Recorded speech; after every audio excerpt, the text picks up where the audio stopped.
Hey, what is up everyone? Today we got a pretty unique story. It's narrated by Frederick Surrey. Get cozy and watch till the end, guys.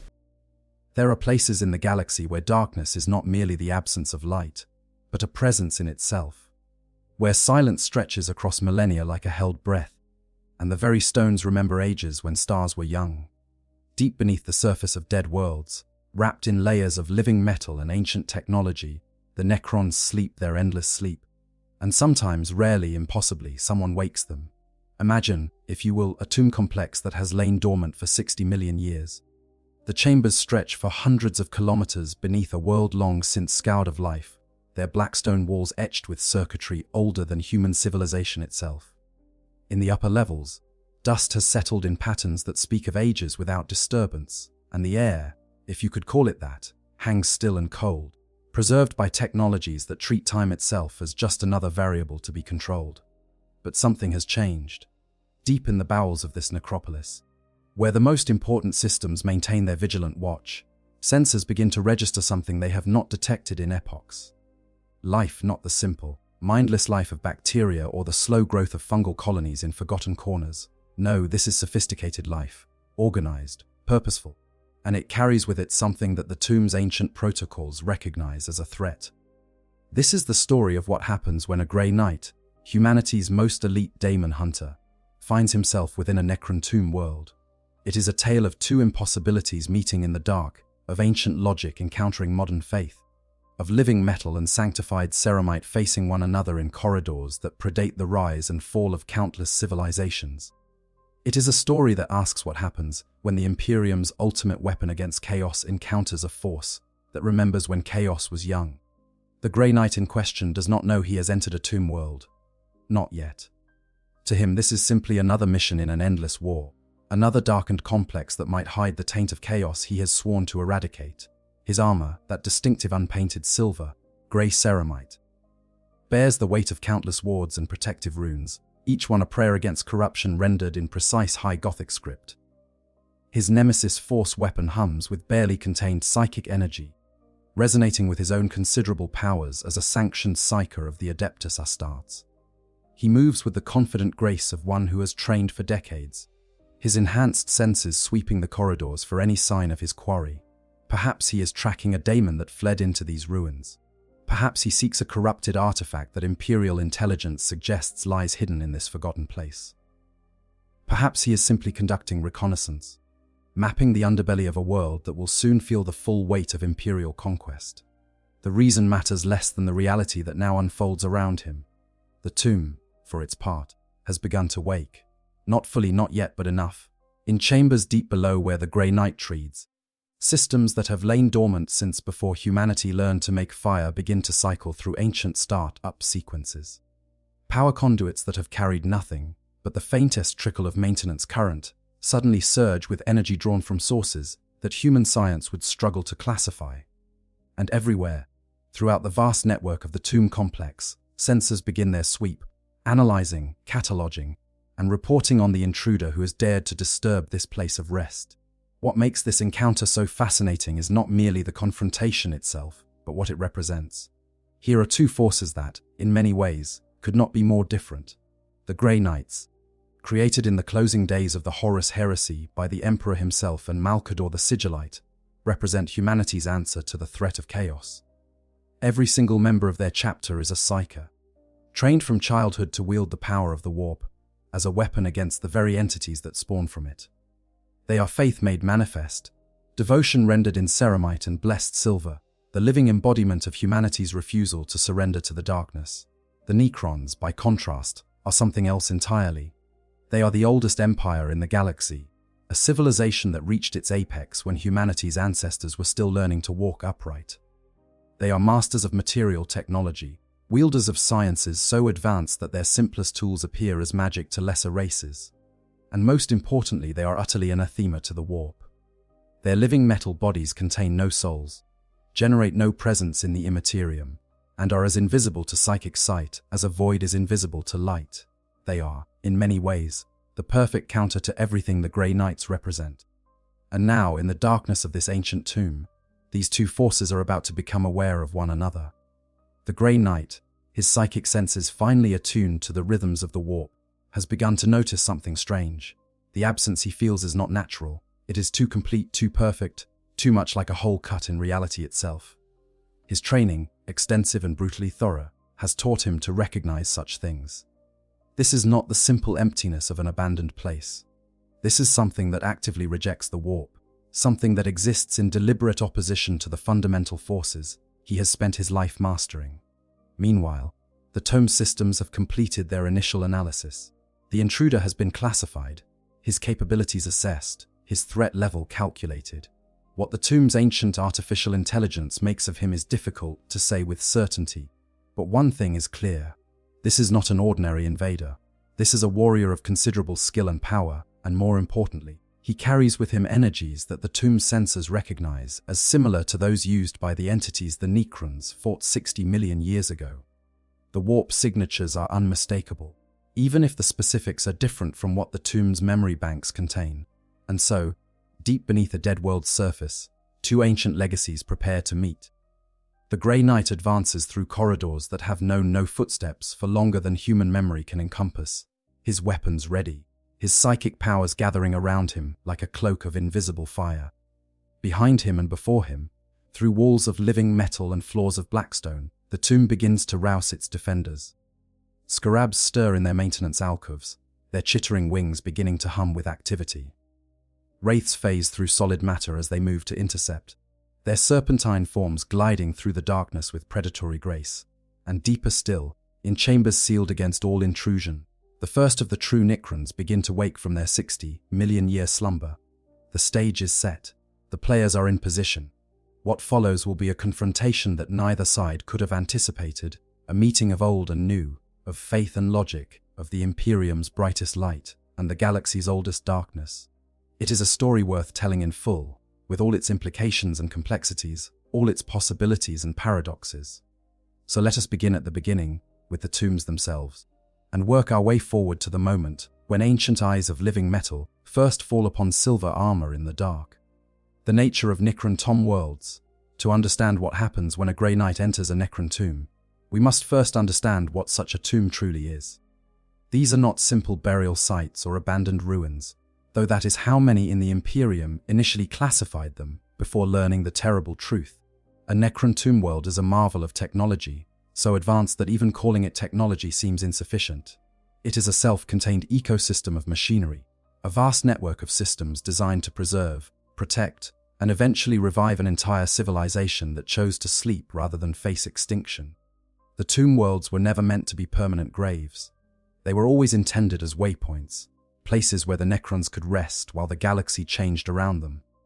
60 million years ago, at the height of their power, but facing threats that even their might could not overcome, the Necrons made a choice that still echoes through the present age. They would enter stasis, seal themselves away in tombs scattered across thousands of worlds and wait. Wait for their enemies to age and die. Wait for the galaxy to forget them. Wait for a time when they could rise again and reclaim what they believed was rightfully theirs.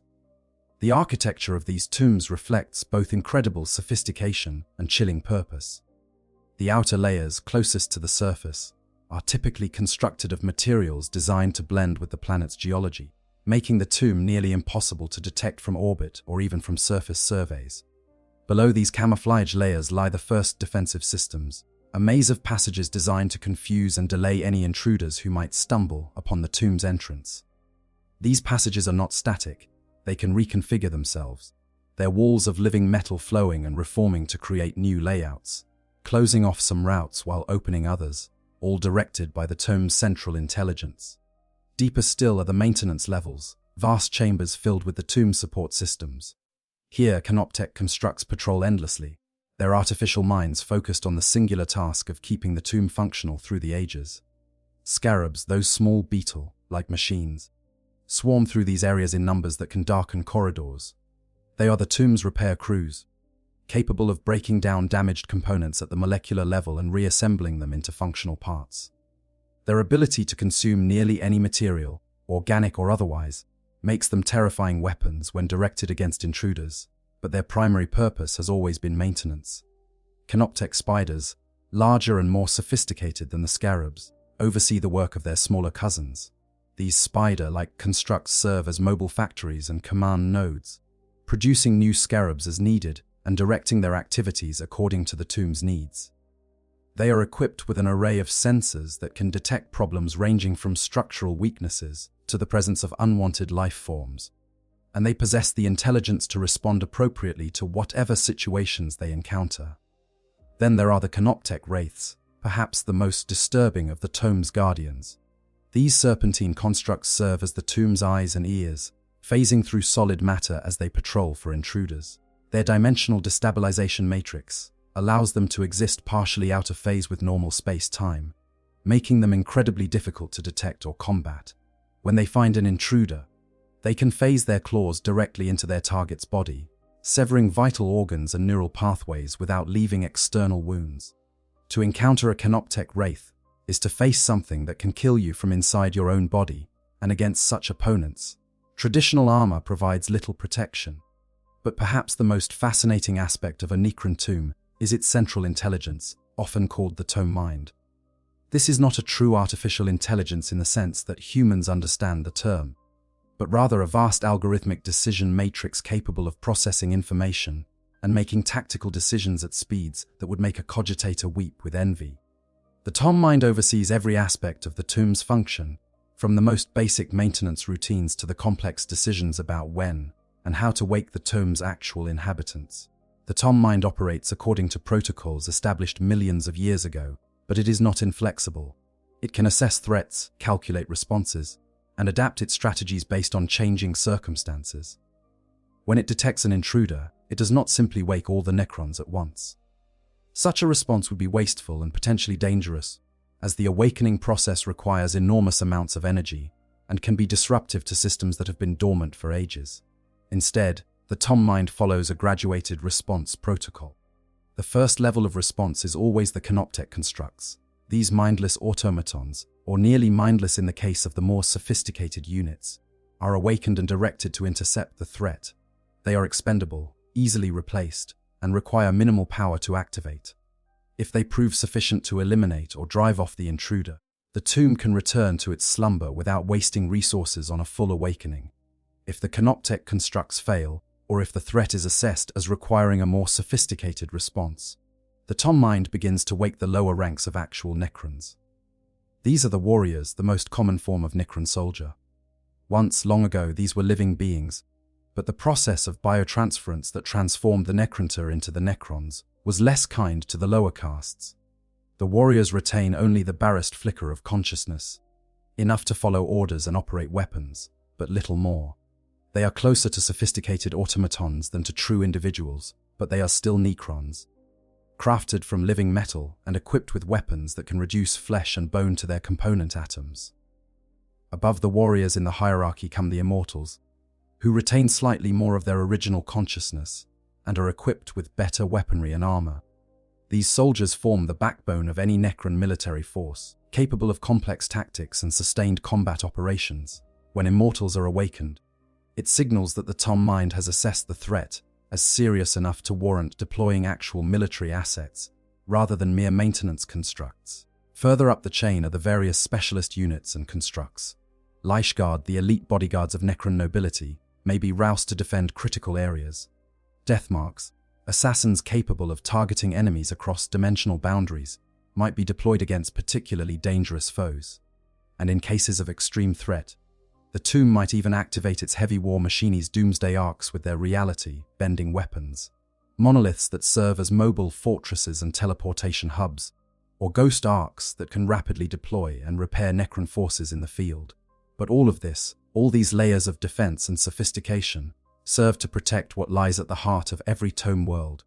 The crypts themselves, the chambers where the Necron nobility sleep their long sleep. These individuals, the lords, overlords, and in the case of particularly important tomes, even pharaohs who once ruled entire dynasties, retain their full consciousness and personality. When they wake, they are not merely soldiers or weapons. They are thinking beings with memories that stretch back to a time before humanity existed, with strategies honed across millions of years of warfare, and with technology at their command that can reshape reality itself. The awakening of these nobles is always a gradual process. The Tomb Mind wakes them in order of ascending rank, ensuring that each level of command is in place before proceeding to the next. A lord might wake to find warriors and immortals already deployed, ready to receive his orders. An overlord awakens to discover his subordinate lords have already begun the process of securing the tomb and assessing the situation. And at the very top, the pharaoh, if one is present, emerges from stasis to find his entire military apparatus already mobilized and awaiting his strategic direction. This hierarchical awakening serves multiple purposes. It conserves energy by only waking those Necrons actually needed for the situation at hand. It ensures that there is always a command structure in place, preventing the chaos that might result from everyone waking simultaneously. And perhaps most importantly, it gives the higher, ranking Necrons time to assess the situation before committing themselves to action. But there is another aspect to Necron Tomb worlds that is often overlooked in simple military assessments. These are not merely fortresses or military installations. They are monuments to a civilization's hubris and tragedy. Every tomb world tells a story, written in the architecture of its chambers and the arrangement of its defenses. It speaks of a people who were so desperate to escape death that they surrendered their very souls, who were so afraid of extinction that they became something that can never truly live. The technology that maintains these tombs is beyond impressive. It is almost miraculous in its efficiency and durability, self-repairing structures of living metal, power sources that have run without interruption for 60 million years, stasis fields that can preserve a body indefinitely without degradation. All of this speaks to a mastery of the physical sciences that the Imperium, for all its might and history, has never approached. The Mechanicum would sacrifice entire Forge worlds for even a fraction of the knowledge contained in a single Necron Tomb's core systems. And yet, for all their technological brilliance, the tombs are haunted places. Not by ghosts in any conventional sense, but by the weight of what was lost. Every Necron in those crypts was once a living being, with hopes and fears and dreams. The biotransference process that transformed them into immortal machines took all of that away, leaving only memories and the cold certainty of what they had become. Some Necrons, particularly the higher-ranking ones who retained more of their consciousness, are acutely aware of this loss. Others, like the warriors, have been so degraded by the process that they may not even remember what they once were. This is the world into which our Grey Knight has wandered. Not just a tomb or a ruin, but a sleeping giant of technology and ancient horror. Every step he takes, every corridor he explores, brings him deeper into a network of systems that are beginning to wake around him. The air itself, if analyzed, would show increasing levels of exotic particles as dormant systems come online. The walls, if examined closely, might show the faint green glow of power conduits activating after ages of dormancy. And everywhere, though he cannot yet see them, the tomb's defenders are beginning to stir. The Grey Knight's psychic senses, finely honed through decades of training and combat, have begun to register something profoundly wrong about this place. It is not just empty of warp presence. It is actively hostile to it. The very walls seem to repel his psychic probes, and when he tries to extend his consciousness beyond his immediate surroundings, he feels as though he is pushing against a wall that should not exist. This is not the simple emptiness of a place without life. This is something that exists in active opposition to the warp itself. He has encountered Xenos before, of course. Grey Knights are deployed against any threat that involves the warp, and some Xenos species do have connections to that realm. But this feels different. There is an absence here that is almost aggressive in its completeness, a void where there should be at least some resonance of life or emotion or consciousness. It is as if the universe itself has been edited in this place, with all traces of the warp carefully excised from reality. What the Grey Knight cannot know, not yet, is that this feeling is precisely accurate. The Necrons, in their transformation from flesh to living metal, lost all connection to the warp. They have no souls, generate no psychic presence, and exist as holes in the fabric of the immaterium. To a psyker, they are not merely invisible. They are absences, places where the warp simply is not. For a Grey Knight, whose entire existence is built around the use and manipulation of warp energy, this makes the Necrons both fascinating and deeply disturbing. And as he moves deeper into the tomb, unaware of exactly what he has stumbled into, the systems around him continue their methodical awakening. In chambers far below, the first canoptek scarabs have begun to mass, their simple programming directing them toward the source of the disturbance. Wraiths phase through walls as they move to intercept. Their sensors locked onto the strange warp signature that moves through corridors where no such signature should exist. And deeper still, in crypts sealed for millennia, the first warriors begin their slow return to consciousness, their systems cycling through diagnostic routines as they prepare to defend their master's rest. The encounter that is about to unfold will be unlike anything either side has experienced before. The Grey Knight, for all his training and power, has likely never faced an enemy that is so completely divorced from the warp. And the Necrons, for all their ancient experience, have never encountered anything quite like a Grey Knight, a being who wields the very energies they spent millions of years learning to avoid and counter. What happens next will be determined by how each side responds to this unprecedented situation, and the consequences may well ripple far beyond this single tomb world. The Grey Knights, humanity's daemon hunters. Before we can fully appreciate the encounter between a Grey Knight and a Necron tomb, we must understand what a Grey Knight truly is. These are not ordinary space marines, though they share certain fundamental characteristics with their more common cousins. The Grey Knights are something more, something that was created for a specific and terrible purpose, and understanding that purpose is essential to understanding how they will respond to the challenges of a Necron tomb. The Grey Knights were born in the closing days of the Horus Heresy, that galaxy-shattering civil war when fully half of the Space Marine legions turned traitor and very nearly destroyed the Imperium before it could truly begin. As the Emperor battled Horus aboard the Warmaster's flagship, as Terra itself burned under siege, two individuals looked beyond the immediate crisis to the wars that would inevitably follow. The Emperor of Mankind and Malkador the Sigillite, his most trusted advisor and a psyker of immense power, recognized that the threat of chaos would not end with Horus's defeat. If anything, the heresy had proven how vulnerable even the mightiest warriors could be to corruption. What was needed, they determined, was a force specifically designed and trained to combat the demonic.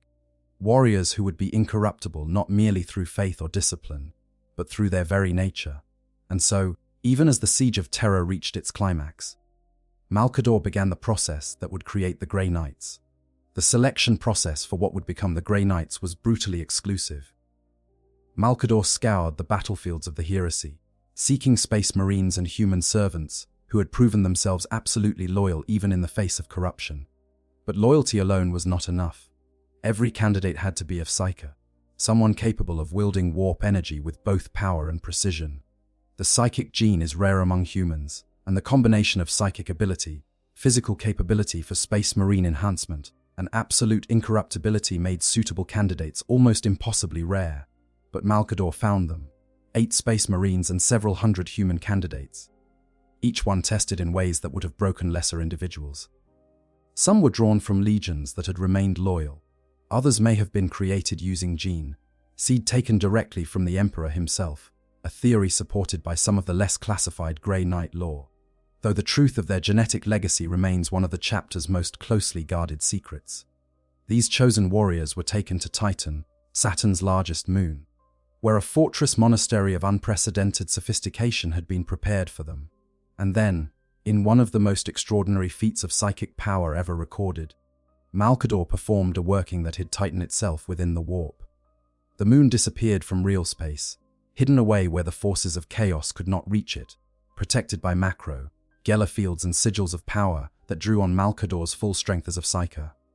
Within the warp, time moves differently than in real space, a fact that Malkador exploited brilliantly. While only days passed outside, on Titan decades went by. The raw recruits became hardened warriors. The 8 original Space Marines became Grand Masters, each one a legend in his own right.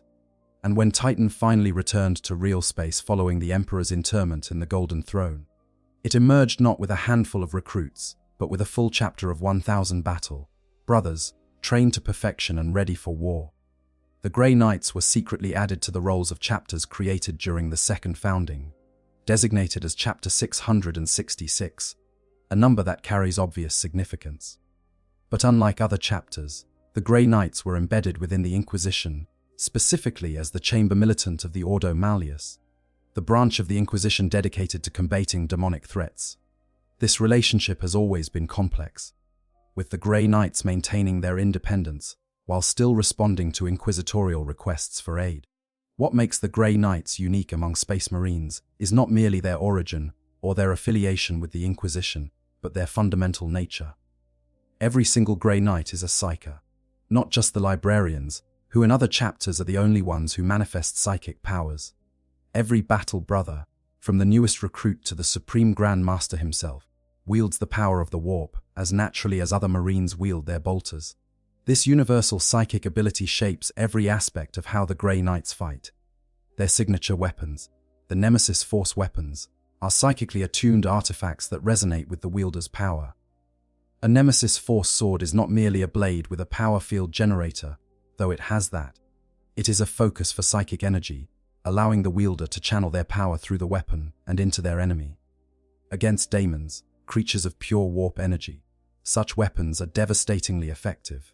A single strike from a Nemesis Force weapon can disperse a daemon's physical form, banishing it back to the warp from which it came. But the Grey Knights' psychic prowess extends far beyond their weapons. They are trained in a wide array of psychic disciplines, from the subtle to the overwhelming. They can shroud themselves in psychic wards that make them all but invisible to daemonic senses. They can project their consciousness across vast distances, coordinating strikes with perfect precision. They can channel their power into devastating attacks that can reduce even greater daemons to dissipating mist. And perhaps most importantly, they can work together, combining their psychic might into a unified force far greater than the sum of its parts. This last ability is particularly noteworthy. When Grey Knights fight together, they do not simply coordinate their physical actions. They link their minds in what they call the mind choir, a gestalt consciousness that allows them to think and act as one without surrendering their individual identity. Through this link, they can share sensory information instantly, warn each other of threats before they fully manifest, and combine their psychic abilities into attacks that can crack reality itself. Their armor, too, is unlike that of other Space Marines. While it shares the basic design of power armor, every surface is covered with wards and protective runes. These are not mere decoration but active defenses, prayers and invocations written in High Gothic and even older languages, each one a barrier against corruption. The silver grey ceramite is left unpainted, a tradition said to stem from the Grey Knights' commitment to absolute purity. Acid, etched into every left gauntlet and tattooed onto the flesh beneath, is the sigil of Malcador the Sigillite, a constant reminder of their founding and their purpose. The training regimen that produces a Grey Knight is perhaps the most intensive in all the Imperium. Candidates begin their training as children, plucked from the black ships that collect psychers from across Imperial space. Those who show both the necessary psychic strength and the mental resilience to resist corruption are brought to Titan, where their true education begins. The process is long and brutal. Years are spent learning to control their psychic abilities, to shield their minds from the predations of the warp, to resist the whispers of daemons that would exploit even the smallest weakness.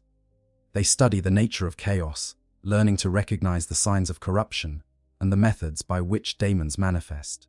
They memorize the 666 words of banishment, each one a syllable of power that can unmake daemonic forms. And throughout it all, they are tested, constantly and mercilessly, to ensure that no weakness remains. Those who survive this training to become full battle, brothers of the Grey Knights, are among the most formidable warriors humanity has ever produced. They combine the physical might of a Space Marine with psychic abilities that would put most sanctioned psychers to shame, all backed by training so intensive that they can operate effectively in situations that would overwhelm almost any other force. But perhaps the most remarkable aspect of the Grey Knights is their record of incorruptibility. In over 10,000 years of fighting against the forces of chaos, not a single Grey Knight has ever fallen to corruption. Not one has been turned by promises of power or threats of destruction. Not one has allowed themselves to be swayed by the whispers of daemons or the temptations of dark gods. This perfect record is unmatched by any other force in the Imperium, including the Space Marines who were created by the Emperor's own hand during the Great Crusade. This incorruptibility is not merely a matter of strong will or deep faith, though both play their role.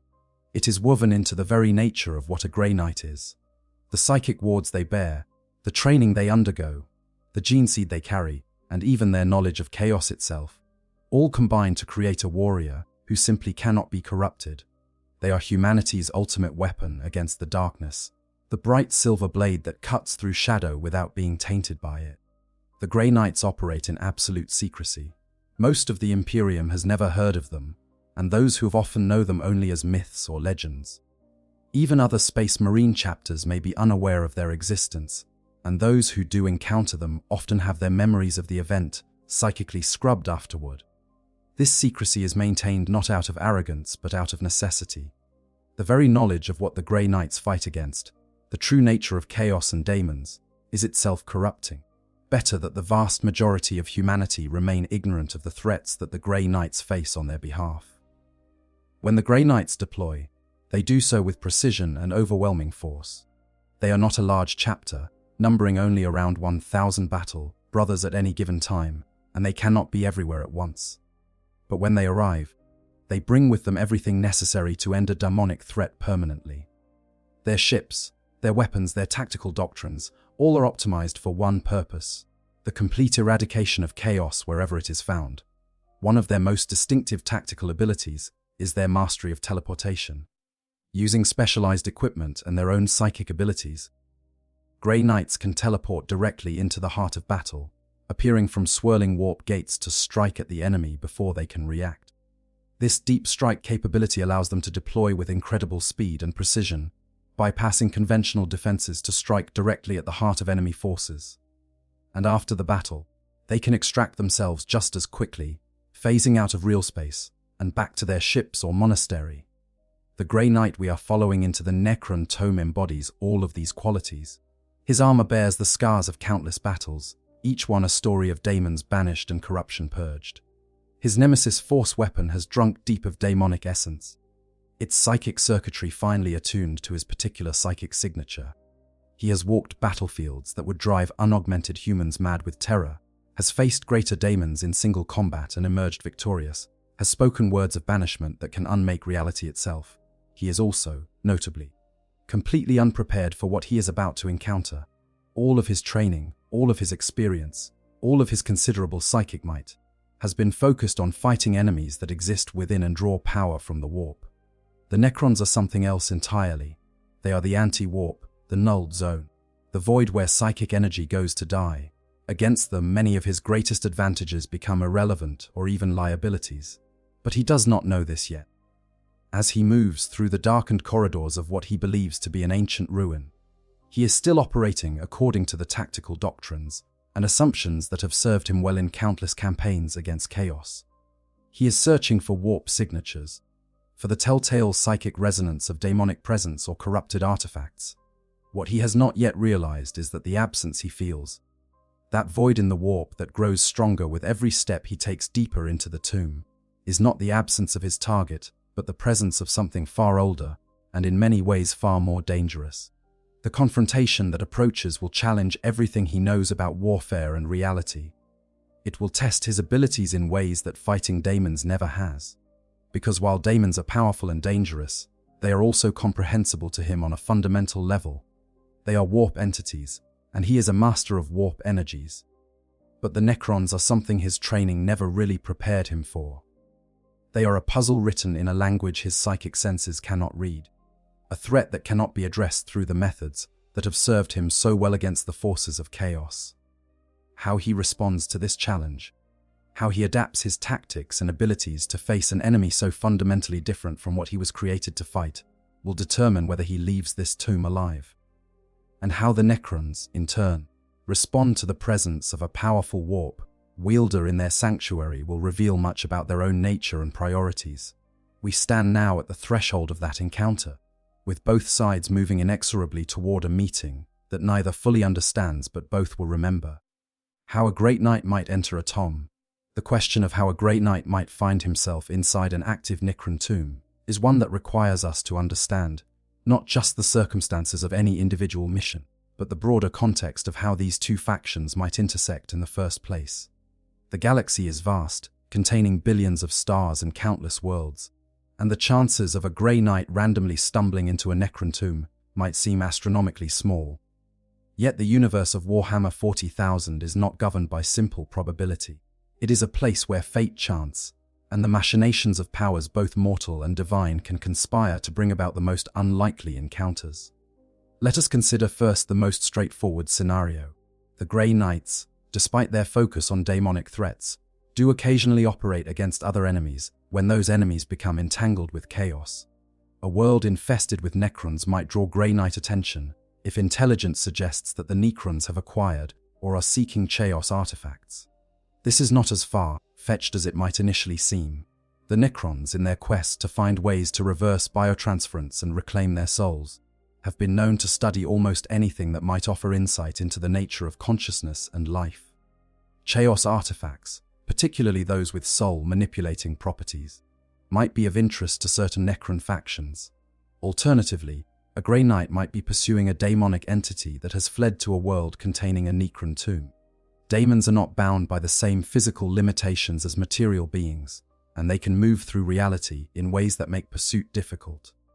If a daemon flees to what appears to be a dead world, a Grey Knight might follow, unaware that beneath the lifeless surface lies something far more ancient and dangerous than the entity he pursues. There is also the possibility of deliberate misdirection. Chaos is nothing if not cunning, and the dark gods delight in setting their enemies against one another. It would be entirely within the character of Teunch, the Changer of Ways, to arrange for a Grey Knight to encounter a Necron tomb, perhaps hoping that the two forces would destroy each other, or that the confrontation would produce some outcome favorable to Chaos's inscrutable plans. An Inquisitor, corrupted by Chaos but still trusted by the Grey Knights, might send a strike team to investigate reports of corruption on a world, neglecting to mention the presence of Necron ruins. We should also consider missions that begin with incomplete or misleading intelligence. The Imperium's understanding of Xenos technology is often limited, and the similarities between Necron and Dark Mechanicum technology can sometimes cause confusion. A fortress that appears to be a Chaos stronghold, with its darkened corridors and incomprehensible architecture, might in reality be a Necron tomb complex. By the time the Grey Knights realize their error, they may already be deep within the structure, with Necron defenders awakening around them. Another scenario involves the Grey Knights investigating warp anomalies. Despite their antipathy to the warp, Necron tombs can sometimes create strange effects in the Imperium. The sheer absence of warp presence, concentrated in the massive structures of a tomb world, can create a sort of psychic shadow that sensitive individuals might interpret as a warp disturbance. A Grey Knight investigating such an anomaly might track it to its source, expecting to find a warp rift or daemon incursion, only to discover instead the psychic null zone of a Necron tomb. There are also the stranger possibilities that emerge from the nature of the Necrons themselves.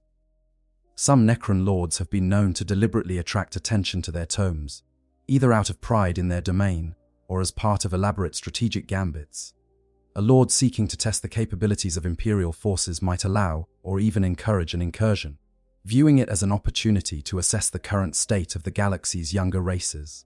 If such a lord detected the unusual energy signatures of a Grey Knight operating nearby, they might find the prospect of examining such a warrior too intriguing to pass up. For our purposes, let us imagine a specific scenario that combines several of these elements. Our Grey Knight is part of a small strike team investigating reports of chaos corruption on a frontier world.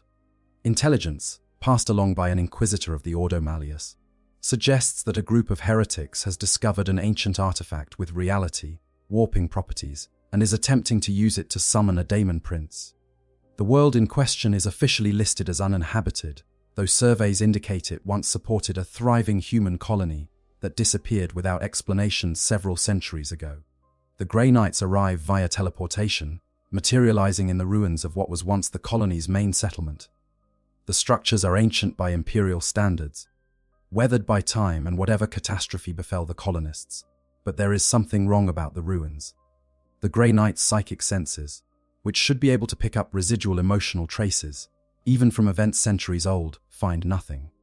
The emptiness is so complete it is almost physical, a pressure against his consciousness that makes him instinctively uncomfortable. Following the Inquisitor's intelligence, the strike team moves toward what their maps indicate is a large underground complex beneath the ruins. The entrance, when they find it, appears to be a simple maintenance tunnel, the kind that might lead to the colony's power generation or water reclamation facilities. There are signs that others have passed this way recently, footprints in the dust and marks on the walls that might have been made by heretics marking their path. As the grey nights descend, the character of the tunnels begins to change. At first, the differences are subtle. The walls show less weathering than they should, as if they had been protected from the passage of time. The dust on the floor grows thinner, then disappears entirely. Strange patterns begin to appear in the metal of the walls, geometric designs that seem almost to shift when not looked at directly. Then, deeper still, the Imperial architecture gives way entirely to something else. The corridors become wider, the walls smoother, constructed from materials that do not appear in any Imperial catalogue. The geometry of the passages takes on a quality that is difficult to describe, angles that seem wrong somehow, spaces that appear larger on the inside than they should be based on their external dimensions. And always, that oppressive absence of warp presence grows stronger, until it feels less like emptiness and more like a wall pressing against every psychic sense the Grey Knights possess. At this point, a more cautious force might retreat, might recognize that they have stumbled into something beyond their mission parameters. But Grey Knights do not retreat easily.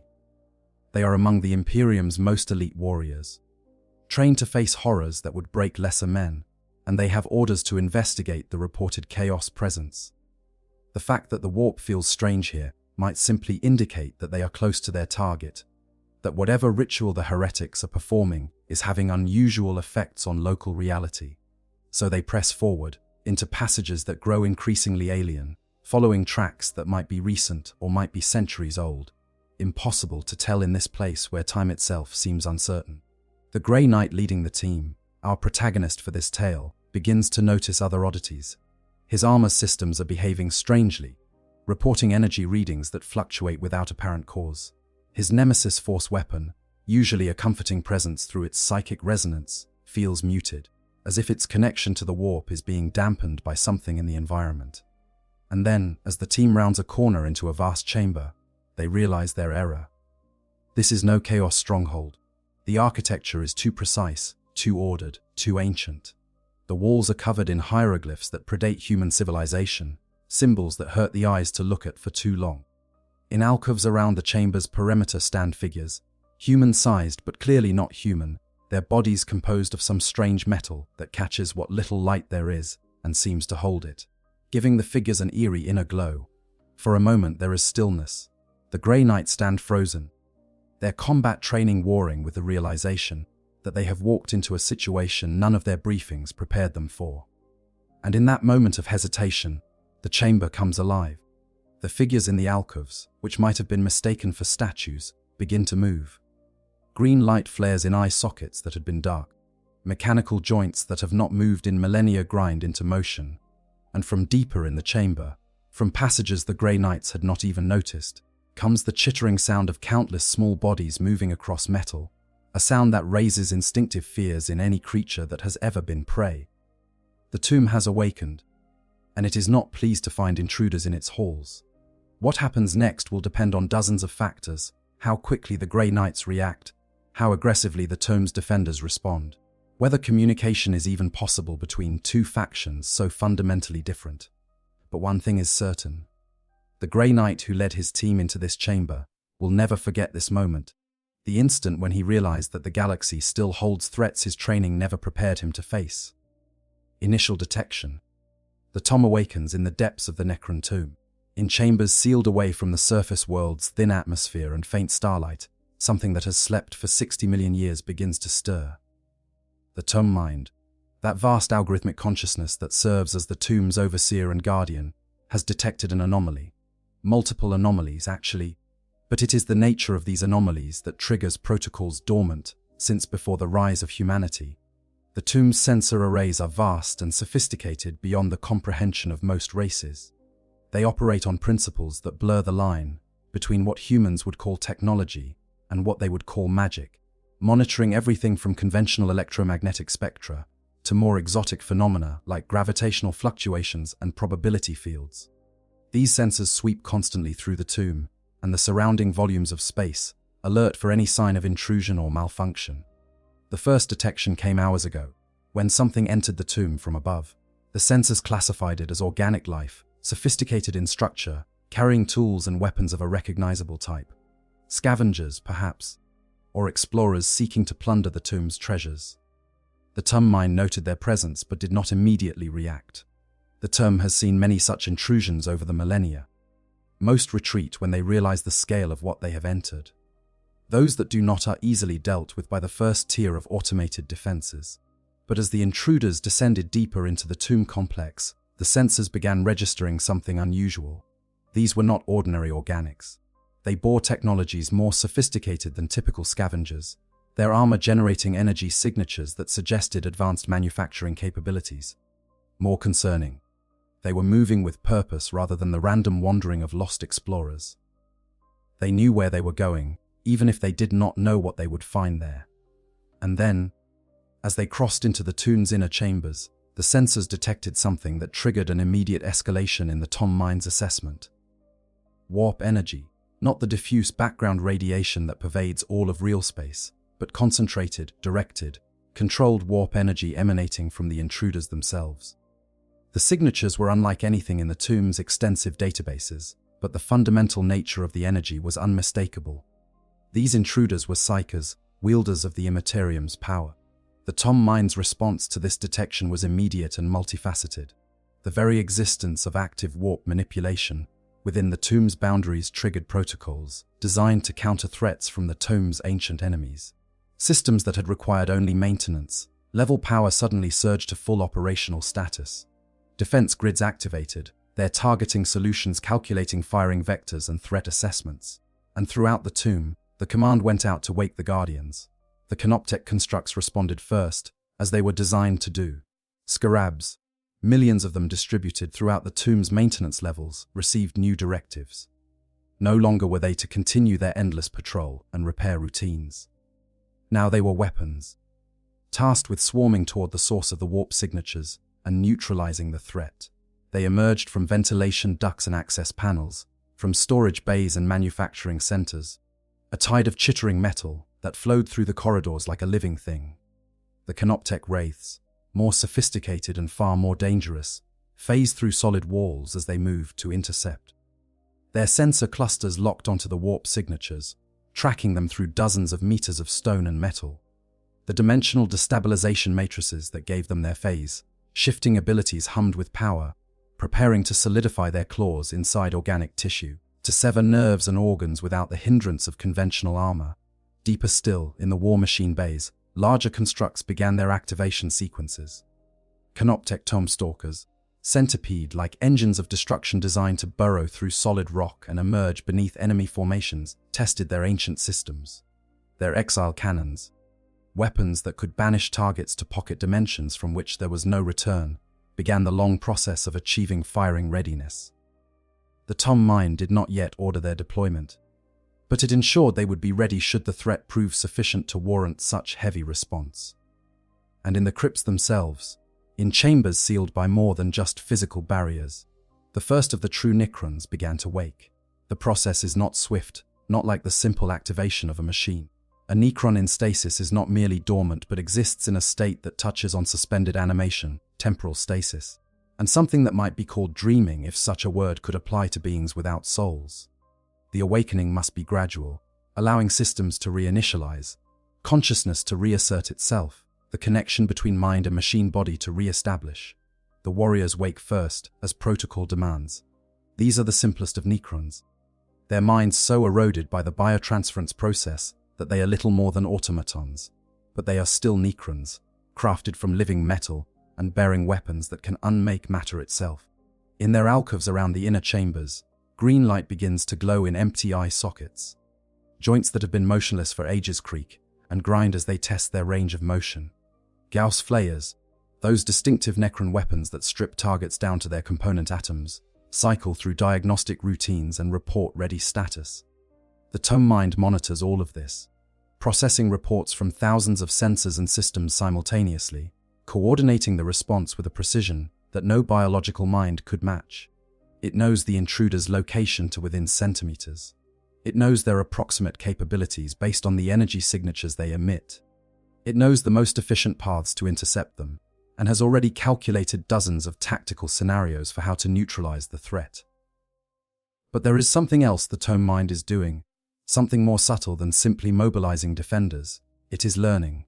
Every sensor reading, Every scan of the intruders and their equipment is being analyzed and added to its databases. The warp energy signatures they emit are being compared to ancient records, looking for patterns or similarities that might provide insight into who and what these intruders are. And as this analysis proceeds, the Tom mind begins to form a hypothesis. These are not the ancient enemies the Necrons fought 60 million years ago. Those beings, the Old Ones and their servant races, are long dead, their empires dust, their great works forgotten. These intruders are something new, a race or faction that has emerged during the long sleep. But they wield similar energies, draw on the same fundamental powers that the ancient enemies once commanded. This recognition triggers a different set of protocols, ones designed for warfare against warp-wielding foes. The tomb's defenses, already formidable, adjust their parameters. Energy fields that can disrupt psychic abilities begin to power up. Null field generators, technology designed to create zones of reality so stable that warp energy cannot exist within them, prepare for activation. And in the strategic center of the tomb, where the highest-ranking Necrons rest, a particularly important crypt begins the more extensive process of awakening its occupant. For now, though, the immediate response continues to build. The Grey Knights, still in that vast chamber, where they first realized the true nature of what they had entered, can hear the sounds of the tomb awakening around them. That chittering of scarabs grows louder, seeming to come from every direction at once. The walls themselves seem to shift, passages opening that were not there moments before, revealing corridors that stretch into darkness. And through it all, that oppressive sense of warp absence grows stronger, as if the very act of the tomb awakening is driving the Imperium further from this place. The Grey Knight leader, his decades of combat experience asserting itself over initial surprise, begins issuing orders. His squad forms into a defensive formation, weapons ready, psychic powers gathering around them like invisible lightning. They do not yet understand what they face. But they understand danger when they sense it, and every instinct they possess is screaming that they are in severe peril. What makes this moment particularly fascinating is the fundamental disconnect between the two sides. The Grey Knights operate according to doctrines developed over 10,000 years of warfare against chaos. They are trained to recognize demonic threats, to counter psychic attacks, to banish entities that should not exist in real space. But the Necrons are none of these things. They are not daemons to be banished, not psykers to be countered, not chaos entities that can be unmade with the right words of power. They are something the Grey Knights' training never really prepared them for, an enemy that exists outside the paradigm in which the Grey Knights were designed to operate. Similarly, the Necrons, for all their vast experience and ancient wisdom, have never encountered anything quite like a Grey Knight. They have fought psykers before, of course. The Old Ones were masters of the warp, and many of their servant races wielded psychic powers. But those beings are long dead, their techniques and capabilities lost to time. The Grey Knights represent something new, a fusion of biological enhancement, psychic ability, and religious devotion that has no precedent in Necron memory.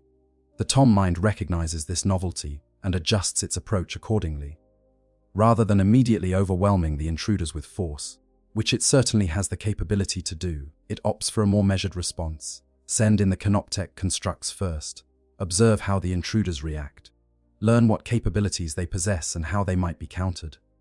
Only then, once this information has been gathered, commit the more valuable Necron forces to eliminate the threat. This decision, made in a fraction of a second by an artificial intelligence older than human civilization, will shape everything that follows. It creates a space for interaction, however hostile, between the two sides. It allows the possibility that this encounter might become something more than a simple massacre.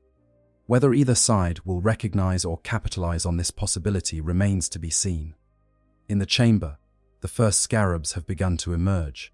They pour through vents and access panels, a tide of glittering metal that flows across floors and walls with equal ease. There are hundreds of them, perhaps thousands, and more arriving with every passing second. They move with eerie coordination, the swarm flowing around obstacles and reforming on the other side, their collective behavior suggesting intelligence even though individually they are little more than sophisticated tools. The Grey Knights respond with disciplined fire. Bolter rounds, explosive projectiles designed to shatter adamantium, tear into the swarm. Each hit destroys multiple scarabs, their delicate internal mechanisms no match for the devastating kinetic impact. But for every scarab destroyed, 2 more seem to take its place, and the swarm continues its inexorable advance. And behind the scarabs, glimpsed in the shadows of those newly opened passages, other things are beginning to appear. Larger shapes moving with purpose, their forms catching what little light there is and reflecting it in shades of verdigris and brass. The Canoptek wraiths have arrived, and they are far more dangerous than the scarabs could ever be. The true battle is about to begin, and neither side can predict how it will end. The first encounter, Canoptek constructs, the chamber erupts into violence with a suddenness that takes even the Grey Knights by surprise, despite their readiness. The scarab swarm reaches them like a breaking wave, a tide of chittering metal that flows across the floor and up the walls, seemingly unlimited in number. Each scarab is small, no larger than a human fist, but each one carries within it the power to strip matter down to its component elements. And there are thousands of them, tens of thousands, their combined mass representing enough destructive potential to reduce a building to molecular fragments in minutes. The Grey Knights respond with everything they have. Bolter fire fills the air with explosive thunder, each round detonating among the scarabs and sending fragments of shattered machinery spinning through the air. But bolters, devastating as they are against organic targets or even armored vehicles, were not designed with swarm combat in mind. Each round might destroy half a dozen scarabs, but the swarm barely notices such losses. For every scarab destroyed, the tomb's manufacturing systems are already producing 2 more, an endless tide of mindless destruction. The Grey Knight leader, recognizing the futility of conventional weapons against such a target, shifts tactics. His psychic powers, held in reserve until he better understood the threat, now surge forth. This is what he was trained for, what his very existence is built around. The warp energy he commands is a weapon more devastating than any bolter, capable of reducing daemons to dissipating mist with a single focused blast.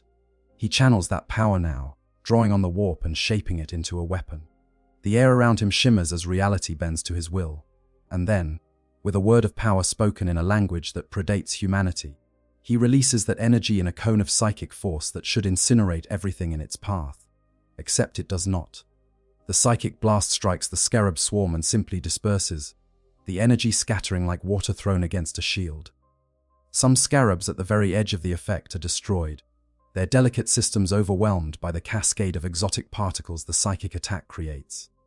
But the vast majority of the swarm is unaffected, their necrodermis construction and the tomb's background null field disrupting the psychic energy before it can achieve full effect. This is the Grey Knight's first true realization of what he faces. The enemy is not merely resistant to psychic attack, it is fundamentally immune, as if the very laws that govern warp energy do not apply in this place. For a Grey Knight, trained from childhood to rely on psychic abilities as his primary weapon, this is a profoundly disturbing discovery. But Grey Knights are not merely psychers, they are also space marines, enhanced to the peak of human capability and trained in every form of combat. The leader switches immediately to his nemesis force weapon, that psychically attuned blade that has served him in countless battles. Against daemons, the weapon's power would be undeniable. Against the scarabs, it proves more effective than his psychic blast, if only because it allows him to physically destroy the constructs in greater numbers with each sweep. The blade cleaves through scarabs by the dozen, its powered edge cutting through their metal bodies with ease. But the psychic component of the weapon, the aspect that makes it truly deadly against warp entities, might as well not exist for all the good it does. The scarabs are simply too divorced from the Imperium for such attacks to affect them. They are matter, pure matter without the complication of souls or warp signatures, and against them, the nemesis weapon is merely a very good sword. Around the chamber, the other Grey Knights are discovering the same limitations. Psychic powers that should scatter enemies like leaves before a storm instead dissipate uselessly. Force weapons that should unmake reality cut through metal, but achieve nothing beyond physical damage. It is like fighting with one arm tied behind their backs, like being blind in one eye. The Grey Knights are still formidable warriors, perhaps the finest humanity has ever produced, but they are fighting without their greatest advantage. And now, through the passages that have opened around the chamber's perimeter, the Canoptek wraiths arrive. These are not mindless swarms like the scarabs. Wraiths are sophisticated hunters, programmed with tactics and strategies developed over millions of years of warfare. They phase through the walls themselves, their dimensional destabilization matrices allowing them to ignore conventional barriers. One moment the wall is solid stone, the next a wraith is emerging from it as casually as a swimmer surfacing from water. The wraiths are serpentine in form, their bodies long and sinuous, composed of the same living metal as all Necron constructs. They move with disturbing grace, flowing across the floor in defiance of how things with their mass and structure should move. And at the end of each wraith's body, where a head might be on a natural creature, is a cluster of sensors and a nest of prehensile limbs tipped with claws designed to phase through matter. One of the Grey Knights, focused on the scarab swarm before him, does not see the wraith phase through the wall behind him. He feels it though, feels the sudden cold that accompanies the wraith's attack as those claws solidify inside his body. His secondary heart stops beating, severed from its support systems by blades that never touched his armor. His nervous system erupts in agony as neural pathways are cut, and he falls, his transhuman physiology keeping him alive, but unable to continue fighting. The other Grey Knights respond instantly, turning their weapons on this new threat. Bolter rounds hammer into the wraith's body, and for a moment it seems as though the construct will fall. But the living metal that composes its form simply flows, the damage repairing itself even as more rounds impact. The wraith's phase field activates, and it becomes translucent, partially out of sync with normal space-time. Bolter rounds pass through it now as if through mist, impacting the wall beyond without effect. This is a nightmare scenario for the Grey Knights. Their psychic abilities are useless. Their weapons are only marginally effective, and the enemy, whatever these strange constructs are, seems capable of phasing through their defenses and striking from angles that should be impossible. Yet they are Grey Knights, and they do not break under pressure. The squad leader's tactical assessment, honed through decades of combat, identifies the problem and begins formulating solutions. The constructs are vulnerable to physical damage, even if they can repair themselves. The key is overwhelming them, destroying them faster than they can regenerate. And if psychic powers cannot affect the constructs directly, perhaps they can be used to affect the environment. He issues new orders, his voice cutting through the chaos with authority born of absolute confidence. The Grey Knights shift their formation, concentrating fire on individual wraiths, rather than spreading their attacks across the entire enemy force. Where a single Grey Knight's fire might only wound a wraith, 3 or 4 warriors concentrating their attacks can reduce one to inert fragments before its regeneration systems can respond. Simultaneously, the leader channels his psychic power not at the enemies, but at the chamber itself. The stone of the walls, already ancient beyond measure, proves more amenable to his abilities than the Necron constructs. With a wrenching effort of will, he tears loose massive sections of the ceiling, brings them crashing down on the scarab swarm below. Tons of stone fall, crushing hundreds of scarabs beneath their weight and momentarily disrupting the swarm's advance. But this victory is temporary and costly. The psychic effort required to move such massive objects taxes even a Grey Knight's considerable reserves. And the tomb is already responding, its systems adapting to the new threat. Power surges through the chamber's infrastructure, and suddenly the Grey Knights feel it, a pressure against their psychic senses that is almost physical. The tomb's null field generators have activated, creating a zone of stable reality that actively suppresses warp energy. The effect is immediate and profound. The Grey Knight leader feels as though a weight has settled over his consciousness, pressing down on his connection to the warp. His psychic abilities do not disappear entirely, but accessing them becomes harder, like trying to grasp something with numbed fingers. Around him, his battle brothers experience the same effect, their psychic might suddenly constrained by forces they do not understand. And still the tome's defenders come. More scarabs pour from every opening, and now there are other constructs emerging. Canoptech spiders, massive spider, like machines that serve as mobile factories and command nodes for the scarabs. These constructs are far more durable than the scarabs, their armored carapaces shrugging off bolter fire that would reduce a human to mist. They move with deliberate menace, their multiple limbs finding purchase on any surface as they position themselves to support the smaller constructs they command. One of the spiders reaches the Grey Knight who fell to the Wraith's attack. The Marine is still alive, his enhanced physiology keeping him conscious despite wounds that would kill a normal human instantly. He sees the spider approaching, sees the appendages extending from its body. Tipped with tools designed for molecular manipulation, And then those tools touch his armor, and he screams as the spider begins to disassemble him at a fundamental level. The Grey Knights cannot save him. They are too hard pressed by their own attackers, too focused on simple survival to mount a rescue. The Marine's sacrifice is not in vain, though. His brothers observe how the spider works, how it positions itself, how its tools function. And when another spider attempts the same tactic, they are ready. Concentrated fire from multiple angles hammers the construct, overwhelming itself, repair systems and reducing it to inert scrap before it can reach another victim. This is the nature of the combat now, a desperate struggle of adaptation and counter-adaptation. The Grey Knights learn which weapons and tactics are effective against which constructs. The tomb's defenders probe for weaknesses, testing different approaches and attack vectors. Bodies and broken machines litter the chamber floor, testament to the ferocity of the engagement. But beneath this tactical back and forth, there is a deeper realization beginning to form in the Grey Knight leader's mind. These constructs, sophisticated as they are not truly intelligent. They are following programs, responding to threats according to predetermined protocols. They are weapons, not warriors, which means somewhere deeper in this facility, there must be something directing them, something with actual intelligence and strategic capability. This realization comes at a cost. The Grey Knights have taken casualties, lost warriors whose experience and skill represent centuries of training and combat. The survivors are exhausted, their ammunition running low, their psychic reserves depleted by the constant effort to push through the null field's suppression. They cannot sustain this level of combat much longer. A decision must be made. They can attempt to fight their way back to the surface, retreat from this place and call for reinforcements. Or they can push deeper, seek out whatever intelligence directs these constructs, and attempt to neutralize it. Retreat is the tactically sound option, the choice that preserves resources and allows for a more measured response. But Grey Knights do not retreat easily, and there is something else to consider. Somewhere in this facility, there might still be the chaos taint they came here to investigate, the heretics whose trail led them to this place, the artifact the Inquisitor warned them about. If they retreat now, that threat remains unchecked. And worse, if this ancient facility has awakened, it might soon pose a threat to Imperial space.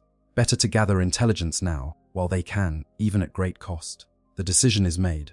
They will advance, but carefully, conserving resources and attempting to avoid unnecessary combat. The chamber has multiple exits, passages leading deeper into the tomb complex.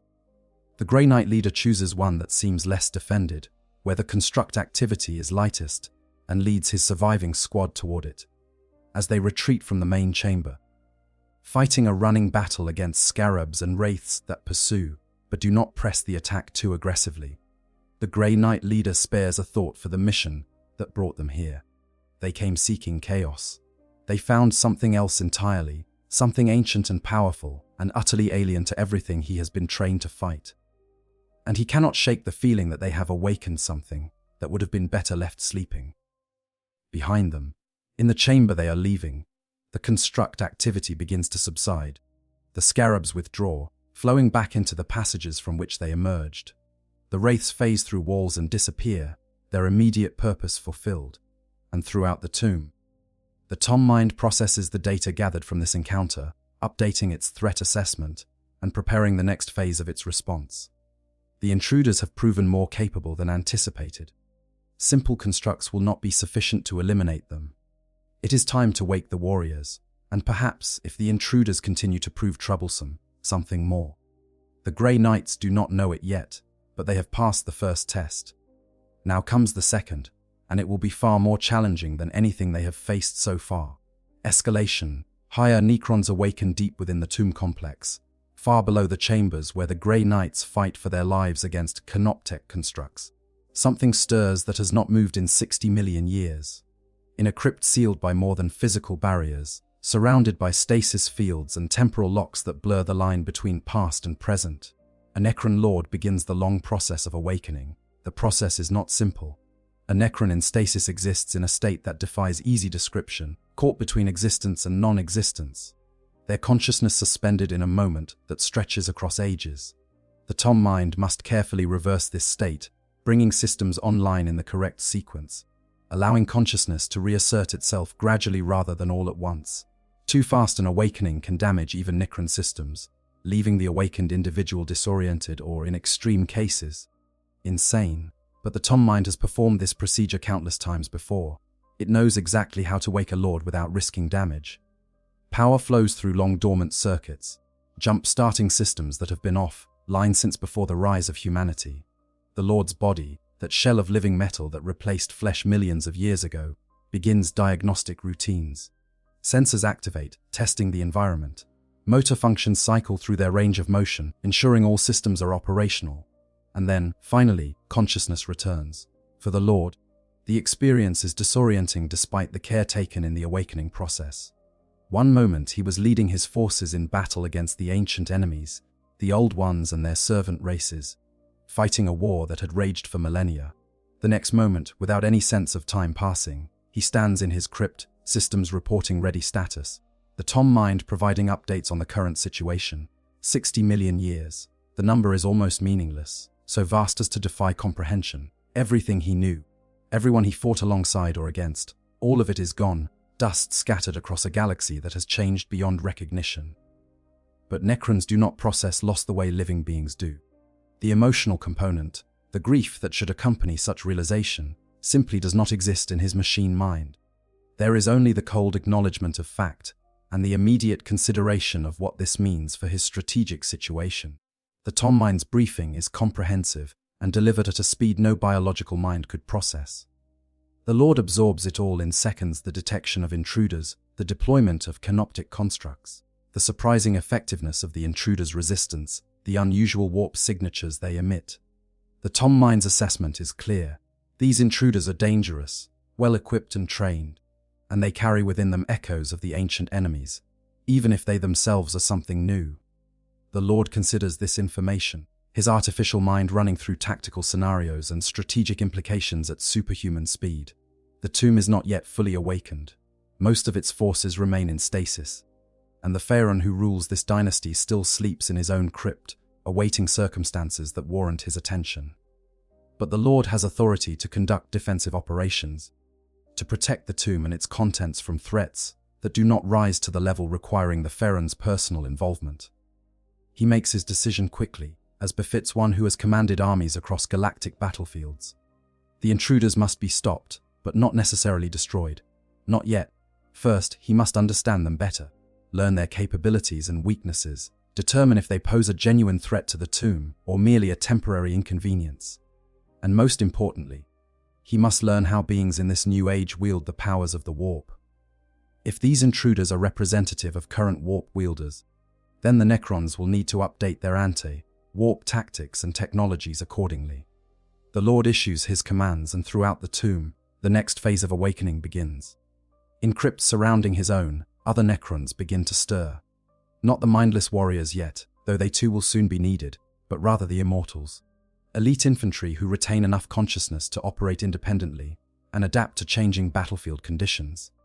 These are veterans of the ancient wars, their combat experience measured in centuries rather than mere years, and they are far more dangerous than any mere construct could be.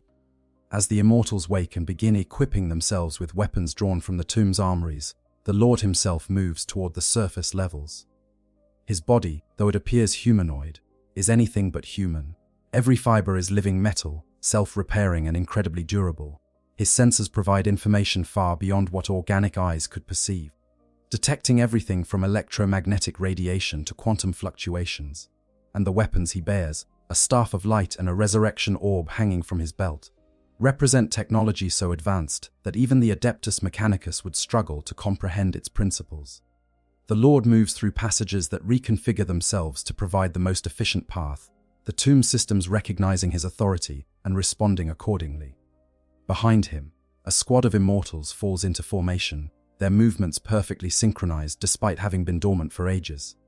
They carry Gauss blasters, weapons that strip matter down to its component atoms with terrifying efficiency, and they move with the patient inevitability of machines that know they cannot truly die. Meanwhile, the Grey Knights have reached what appears to be a respite in their running battle. The corridor they have fled down opens into a smaller chamber, and for the moment, the construct pursuit has relented. They take this opportunity to assess their situation, and the results are not encouraging. Of the 10 Grey Knights who entered the tomb, Only 7 remain combat effective. 1 is dead, his body disassembled by a canoptek spider before his brothers could intervene. Another 2 are wounded, 1 critically so. His armor breached in multiple places, and his enhanced physiology struggling to cope with injuries that would kill an ordinary human outright. Ammunition is running low for those with ranged weapons, and everyone's psychic reserves are depleted by the constant effort to push through the null field that pervades this place. The squad leader conducts a swift tactical assessment. They are deep in hostile territory, facing an enemy they do not understand, with diminishing resources and no clear way back to the surface. The prudent course would be to attempt an immediate retreat, using their teleportation abilities to extract themselves from this situation before it becomes completely untenable. But there are problems with that plan. First, their teleportation equipment is showing signs of interference, the same null field that suppresses their psychic abilities also making warp-based teleportation unreliable. They might teleport successfully, or they might end up scattered across the tomb, separated and vulnerable. Second, they still have not determined what happened to the heretics they were pursuing, or whether there is genuinely a chaos artifact in this facility as their intelligence suggested. And third, and perhaps most pragmatically, retreating now means that this facility, whatever it is, will remain a threat to Imperial space. Before the leader can make his decision, the nature of the choice changes. The passage behind them, the one they fled down to reach this chamber, suddenly fills with light. Not the flickering illumination of emergency systems or the dim glow of failing power conduits, but steady, harsh light that casts stark shadows and reveals every detail with merciless clarity. And in that light, advancing with measured steps that echo through the corridor, comes something that makes the canoptek construct seem trivial by comparison. The Necrons march in perfect formation, their metal bodies gleaming in the light. There are 20 of them, warriors clad in what appears to be heavier armor than the constructs bore, carrying weapons that hum with barely contained energy. They move with purpose rather than the programmed responses of mere machines, and the way they position themselves, covering fields of fire and establishing supporting positions, speaks of genuine tactical intelligence. At their head walks something more impressive still, taller than the others, bearing a staff that crackles with energy.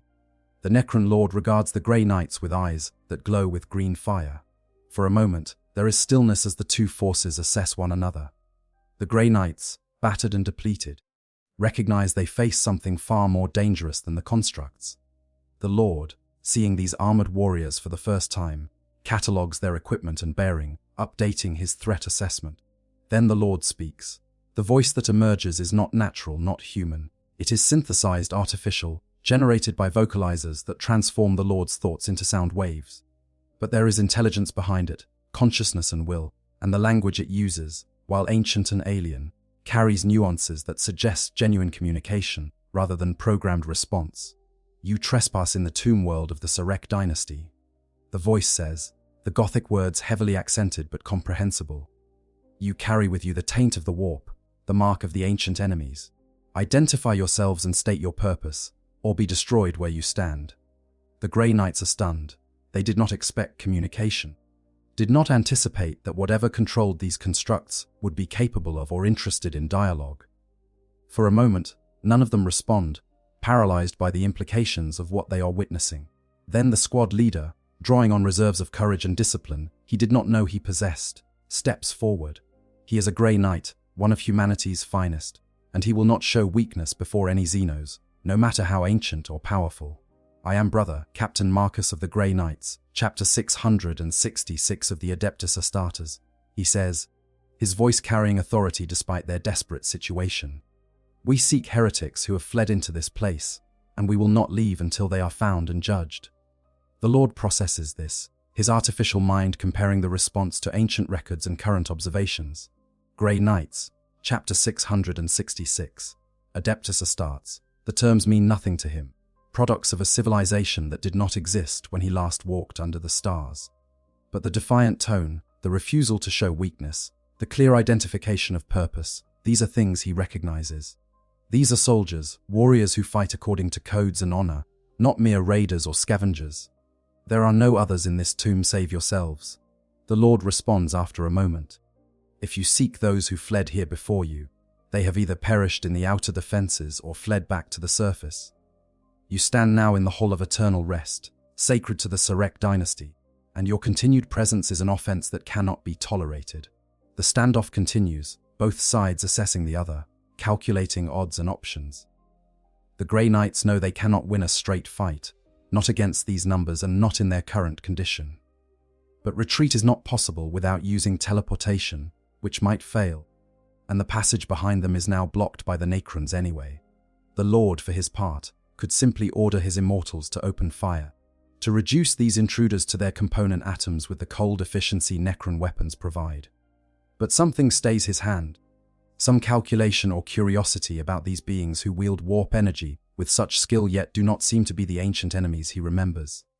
Into this tense moment comes an unexpected sound. From deeper in the tomb, from passages that lead down to levels even more secure than where they now stand, comes the unmistakable sound of combat. Weapon fire, explosions, and something else. A roar that seems to shake the very walls. A sound that carries with it overtones of fury and madness that are horrifically familiar to the Grey Knights. Both sides react instantly. Warriors turning toward the sound, weapons raising. Because that roar, impossible as it should be in a place so divorced from the warp, is the battle cry of something that should not exist here. It is the sound of chaos, and it is coming from inside the tomb itself. The situation has just become far more complicated. The standoff ideology meets ancient logic. The sound of the demonic roar changes everything. For the Grey Knights, it confirms their worst fears. The chaos presence they came here to investigate is not merely hypothetical. It exists, here in this ancient tomb, and from the sound of it, it is engaged in active combat. Their mission objective remains clear, regardless of the unexpected complications of ancient Xenos forces. They must investigate and, if possible, eliminate the demonic threat. For the Necron Lord, the implications are equally profound but far more disturbing. The warp energies he detected earlier were problematic enough, but at least those were contained within the armored warriors before him, controlled and directed. This new presence, erupting from deeper in the tomb, carries with it a chaotic signature that triggers ancient warnings in his systems. The sensors built into his body confirm what he already suspects from the nature of the sound itself. Chaos has somehow manifested within the tomb, within the null field that should make such manifestation impossible. The standoff between Grey Knights and Necrons shifts immediately from a confrontation to something more complex. The enemy of my enemy, as the ancient human saying goes, is not necessarily my friend, but they might be a temporary ally of convenience. The Lord recognizes this tactical reality even as he abhors the necessity of it. Your kind wields the warp, the Lord says, his synthetic voice carrying an edge of what might be interpreted as urgency. The presence below is similar in nature but corrupted, chaotic. Is this your doing? No, brother. Captain Marcus responds immediately. The accusation in the Lord's tone is clear, and Marcus will not allow it to stand unchallenged. We came here pursuing heretics who serve the dark gods. If there is a chaos manifestation in this facility, then they are responsible, not us. We are the Emperor's finest daemon hunters. Destroying such abominations is our purpose. The Lord processes this, his artificial mind working through the implications at speeds that would make a biological brain stumble. These warriors, then, are not servants of chaos but rather enemies of it. This aligns with what he has observed of their discipline and organization, characteristics rarely seen in those who have given themselves to the warp's corruption. But it also creates a more complex tactical situation than a simple extermination would entail. The presence must be eliminated, the Lord states, making his calculation. It corrupts the tomb's systems and threatens to spread further if not contained. You claim to be daemon hunters. Very well. You will proceed ahead of us and eliminate the corruption. My forces will follow and ensure the destruction is complete. It is not a request but a command, delivered with the absolute authority of one who has commanded armies across millennia. But Marcus is not intimidated by such displays. He is a space marine, enhanced beyond human limits and trained to face horrors that would break lesser minds. More importantly, he is a Grey Knight, answerable only to the Emperor and the Ordo Malleus. He takes orders from none others, certainly not from Xenos, no matter how ancient or powerful. We do not take orders from Xenos, Marcus responds, his voice carrying steel. But we will proceed against the daemonic presence because that is our purpose. Whether you follow or not is irrelevant to us. For a moment, The tension in the corridor ratchets up to an almost unbearable level. The Necron immortals shift slightly, their weapons still lowered, but ready to raise and fire in an instant. The Grey Knights tighten their grips on their own weapons, knowing that if combat erupts here and now, none of them will survive. The Lord and Marcus regard each other across meters of ancient stone. Machine intelligence and human will locked in a contest of authority and pride. Then, from below, another roar echoes through the tomb, followed by the unmistakable sound of Necron weapons firing. The situation in the lower levels is clearly deteriorating, and delay serves neither side's interests. This conversation is pointless, the Lord states, his tactical subroutines overwhelming any desire for dominance displays. The corruption grows with each moment wasted. Proceed or remain here and be destroyed when containment fails. The choice is yours. It is a pragmatic assessment, and Marcus recognizes it as such. The Lord is right much as he hates to admit it. Every moment they spend in this standoff is a moment the Chaos presence has to establish itself more firmly. And if the daemonic entity or entities below gain enough strength, they might corrupt the tomb systems or worse, find a way to breach containment and escape to the surface. We proceed on our terms, Marcus says, making his own calculation. Your forces follow at a distance. If you interfere with our operation, we will consider you hostile. Is that acceptable? The Lord inclines his head slightly, the gesture recognizable even across the vast gulf of species and culture. Acceptable. Eliminate the corruption. All other concerns are secondary until this is achieved. It is not exactly a treaty or alliance, more of a temporary cessation of hostilities with a specific shared objective. Both sides understand this. Neither trusts the other, but both recognize that the immediate threat takes precedence over their mutual animosity. Marcus issues quick orders to his squad. They will advance in combat formation, weapons ready, psychic senses fully deployed despite the difficulty of using them in this place. The Necrons will follow but remain far enough back that they do not interfere with Grey Knight tactics or positioning. Any daemon they encounter will be engaged and destroyed using the full might of the Grey Knights' specialized capabilities. As the Grey Knights move toward the source of the disturbance, Marcus allows himself a moment of reflection on the bizarre situation they have found themselves in. He came to this world expecting to fight Chaos cultists and perhaps destroy a tainted artifact. Instead, he has discovered an ancient tomb full of Xenos who predate humanity itself, fought battles against constructs that seem immune to psychic attack, and now finds himself in a temporary alliance with those same Xenos against a common enemy. The implications will need to be considered carefully once they return to Titan. The fact that these Xenos, these Necrons as they call themselves, are apparently immune to Chaos corruption is information of tremendous strategic value. If their technology or methodology could be studied, adapted, perhaps it could provide new weapons in humanity's eternal war against the Dark Gods. But that is a consideration for later. For now, Marcus focuses on the immediate tactical situation. The corridor ahead leads down, deeper into the tomb's heart. The sense of warp energy grows stronger with each step, though it is still oddly muted, as if something is suppressing it even as it manifests. The null field that pervades this place must be interfering with the daemonic presence, just as it interferes with his own psychic abilities. Behind them, the Necron Lord follows with his immortals in perfect formation. His own thoughts, if they can be called thoughts, are occupied with similar strategic concerns. The presence of warp, taint within the tomb, is a profound security failure, one that will need to be investigated and rectified. But more immediately concerning is the question of how the corruption entered in the first place. The tomb's systems should have detected any warp presence long before it could manifest physically. The null field generators should have prevented any daemon from entering real space within the tomb's confines. Yet something has clearly bypassed these defenses.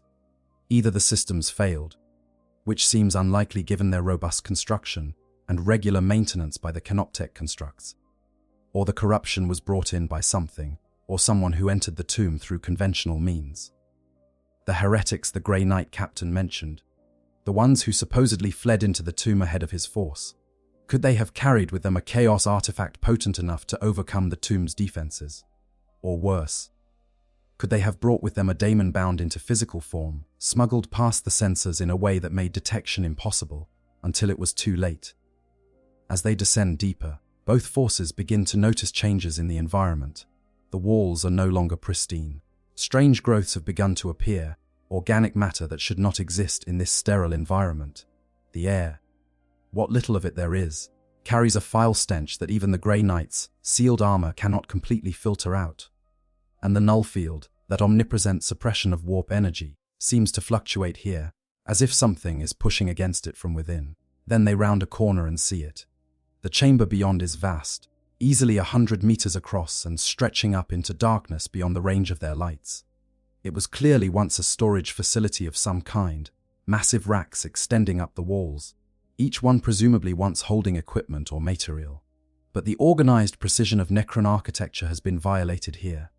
The racks are twisted and broken, metal that should be perfectly formed instead warped into shapes that hurt to look at. And in the center of the chamber, feeding on something that might once have been Necron, but is now twisted beyond recognition, is a daemon. It is not a major daemon, not one of the great princes of chaos who can lay waste to armies single-handed. But it is substantial enough, a creature of fused flesh and metal that should not exist, drawing power from the warp despite the null field's suppression. Around it lie the bodies of what must have been the heretics, or what remains of them. They clearly tried to perform some ritual here, thinking perhaps that the tomb's strange nature would enhance their working.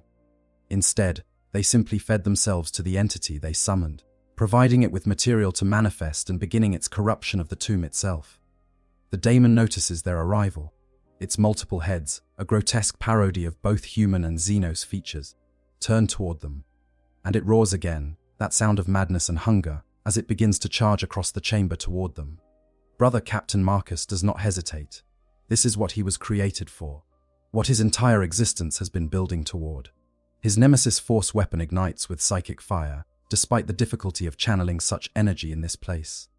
His voice rings out, speaking words of banishment, syllables that were old when humanity was young. And behind him, though he is not aware of it in the moment, the Necron Lord raises his staff of light and prepares to unleash the full might of Necron weaponry against an enemy his kind has fought across the ages. The true battle is about to begin. Combat dynamics and capabilities. The daemon charges across the chamber with impossible speed, its warped form defying the physical laws that should govern motion and mass. Where its feet touch the ground, the stone begins to corrupt, transforming into something that is neither rock nor flesh, but a nauseating fusion of both. Reality itself seems to distort around the creature, the walls bending and flowing like liquid, the air filling with whispers in languages that predate sanity. Brother Captain Marcus meets the charge head-on, his Nemesis Force weapon blazing with psychic energy. Despite the null field's suppression, he manages to channel enough warp power through his blade to make it genuinely deadly to a daemonic entity. The blade meets the daemon's claws, and where they clash, reality screams. Psychic energy battles against chaotic manifestation, silver light against corrupted darkness, and for a moment, neither side gains advantage. But Marcus is not alone. His surviving squad brothers have spread out, flanking the daemon, their weapons seeking weak points. Bolter rounds, blessed and sanctified for use against the warp's denizens, tear into the daemon's hide. Each impact is not merely physical damage, but a prayer made manifest, faith rendered in explosive projectiles. The daemon recoils, its multiple mouths shrieking in pain and fury, acre that might be blood or might be something far worse leaking from dozens of wounds. Behind the Grey Knights, the Necron Lord observes the engagement with cold calculation. His sensors analyze the daemon's structure, searching for patterns that might provide tactical advantage. The entity is partially phase-shifted, existing simultaneously in real space and the warp, which explains how it managed to manifest despite the null field. But that same phase, shifting provides an opportunity for Necron weaponry to exploit. The Lord issues a series of commands in the silent language of Necron tactical protocols. The Immortals respond instantly, raising their Gauss blasters and targeting not the daemon itself, but the space around it. The weapons fire in perfect synchronization, their beams of disintegrating energy creating a cage of force around the creature. Each beam strips matter down to fundamental particles, and where they intersect with the daemon's phase, shifted form, they begin to disrupt the creature's cohesion. The daemon screams, a sound that transcends mere auditory input and reaches directly into the minds of those who hear it. Several of the Grey Knights stagger, their psychic defenses momentarily overwhelmed by the sheer intensity of the daemon's pain and rage. But Marcus stands firm, his training and faith acting as bulwarks against the psychic assault. He presses his attack, driving his nemesis blade into what passes for the daemon's center mass, channeling everything he has into the strike. The effect is devastating. The blade's psychic energy, combined with the words of banishment Marcus speaks, tears into the daemon's essence.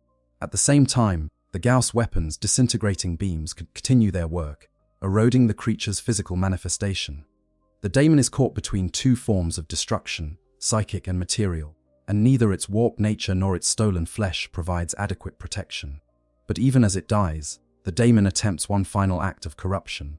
Its body begins to collapse, dissolving into a miasma of warp energy and corrupted matter. This dissolution is not clean or controlled. Instead, the daemon is attempting to seed its corruption throughout the chamber, to infect the very walls and floor with its taint, ensuring that even in death, it will leave behind a wound in reality that can never fully heal. The Necron Lord recognizes this tactic immediately. His kind has seen it before, millennia ago, when they fought entities far more powerful than this relatively minor daemon. He issues new commands, and throughout the chamber, systems that have lain dormant suddenly activate. Panels in the walls slide open, revealing devices that emit a sickly green glow. These are cleansing mechanisms designed specifically to purge warp contamination, and their activation floods the chamber with energy that exists in direct opposition to chaos. The effect on the daemon's final gambit is immediate. The spreading corruption begins to reverse, the tainted matter sublimating into nothing as the Necron technology asserts real space dominance over warp influence. Within seconds, every trace of the daemon's presence has been eradicated, leaving behind only scorch marks on the floor and the lingering memory of something that should never have existed. Marcus lowers his weapon, his enhanced physiology already beginning to process the combat chemicals and psychic exertion from the engagement. Around him, his squad maintains their defensive positions, but the immediate threat has passed. The daemon is destroyed, banished back to whatever hell spawned it, and its corruption has been cleansed from this place. But the Grey Knight Captain's attention is now focused on the Necron technology that accomplished that cleansing. The devices in the walls, the green energy they emitted, the effect they had on warp contamination, all of it represents capabilities that should not exist. Chaos is supposed to be eternal, its taint permanent once established. Yet these Xenos have technology that can simply erase such corruption as if it never existed. The strategic implications are staggering. If such technology could be acquired, studied, perhaps adapted for Imperial use, it would represent a weapon against chaos of unprecedented power. Entire sectors that have fallen to corruption might be reclaimed. Worlds that would otherwise need to be subjected to exterminatus could instead be cleansed. The possibilities are almost limitless. But Marcus is also aware of the danger such thinking represents. The Imperium's stance on Xenos technology is clear. It is not to be studied, not to be adapted, not to be trusted. The path of trying to use alien tools inevitably leads to corruption and disaster. Even if this particular technology seems useful, who knows what hidden dangers it might contain? The Xenos built these systems for their own purposes, and those purposes are unlikely to align with humanity's interests. The Necron Lord, meanwhile, conducts his own post-battle assessment. The daemon's destruction was efficient, achieved through the combined efforts of his forces and these strange human warriors. This cooperation was necessitated by circumstance, but it proved effective. The humans' warp-based attacks damaged the daemon in ways Necron weapons alone might have struggled to achieve, while the Necron cleansing systems prevented the corruption from spreading after the creature's destruction. But this brief alliance of convenience changes nothing fundamental about the situation. These humans are still intruders, still trespassing in a sacred tomb, and their continued presence represents a security risk that cannot be tolerated indefinitely. Yet simply destroying them now, while they are weakened from combat and low on resources, seems wasteful. They possess capabilities and knowledge that might prove useful, and they have demonstrated themselves to be enemies of the warp, spawn rather than servants of it. The Lord makes his decision. He will allow them to leave, but not before ensuring they understand certain realities about this place and its inhabitants. The tomb world of the Sarek dynasty is awakening, and when it is fully roused, it will reclaim its territories and destroy any who stand in its way. Better that these humans return to whatever empire they serve and warn their leaders of what is coming. Let humanity prepare its defenses. It will not matter in the end. The corruption is cleansed, the Lord states, his synthetic voice carrying across the chamber. Your objective is achieved. The heretics you sought are dead, consumed by the entity they foolishly attempted to control. You have no further purpose here. Depart, and do not return. Marcus bristles at the dismissive tone but recognizes the wisdom in not pressing their luck. His squad is depleted, exhausted, and deep in hostile territory. They have accomplished their primary mission. The chaos presence has been eliminated. Continuing to explore this facility, however tactically valuable that might be, would be foolish given their current state. We will leave, Marcus responds, matching the Lord's formal tone. But first, I require your assurance that no further chaos corruption exists in this facility. Can your systems detect such contamination? The Lord's glowing eyes fix on Marcus, and for a moment, there is something like amusement in that inhuman gaze. Our systems detected the corruption you sought. Our defenses eliminated it. Our cleansing protocols have purged every trace from the tomb. There is no chaos here save what walks in your own souls, human, and that is no concern of ours, provided you take it with you when you leave. The statement is deliberately provocative, a challenge to the Grey Knight's pride, and perhaps a test to see how they will react. But Marcus does not rise to the bait. He knows that he and his brothers are clean, that their souls are armored against corruption in ways no other humans can claim. The Lord's words are empty provocation, nothing more. Then our business here is concluded, Marcus says. He activates his teleportation beacon, praying to the Emperor that the system will function despite the null field's interference. We leave you to your tome, but be warned, Xenos. The Imperium claims this space. If your kind emerge from these ruins to threaten Imperial worlds, you will be met with the full might of humanity's armies. Now it is the Lord's turn to be amused, if such a term can apply to a being without emotions. Humanity, he says, and the word carries weights of derision and ancient memory. You are children playing at war, building empires that will last mere centuries before crumbling to dust. The Sarek dynasty ruled the stars when your ancestors were learning to make fire. We will reclaim what is ours, and no empire of monkeys will stand in our way. Before Marcus can respond to this, the teleportation system activates. Reality bends around the Grey Knights, and in a flash of silver light, they are gone, extracted from the tomb and deposited safely aboard their strike cruiser in orbit. The chamber falls silent, save for the quiet hum of Necron systems returning to standby mode. The Lord stands alone for a moment, his advanced mind processing everything that has occurred. The encounter with these humans has provided valuable data about the current state of the galaxy and the capabilities of its younger races. But it has also raised questions that will require further investigation and analysis. He turns and begins the long walk back to the upper levels, his immortals falling into formation behind him. There is much work to be done. The tomb must be fully awakened, its systems checked and repaired where necessary. The Pharaoh must be informed of these developments, and strategic plans must be updated to account for the realities of the current age. But as he walks through corridors that remember ages beyond counting, the Necron Lord cannot quite dismiss the image of those silver, armored warriors standing against the daemon with such determination. They were impressive, for primitives.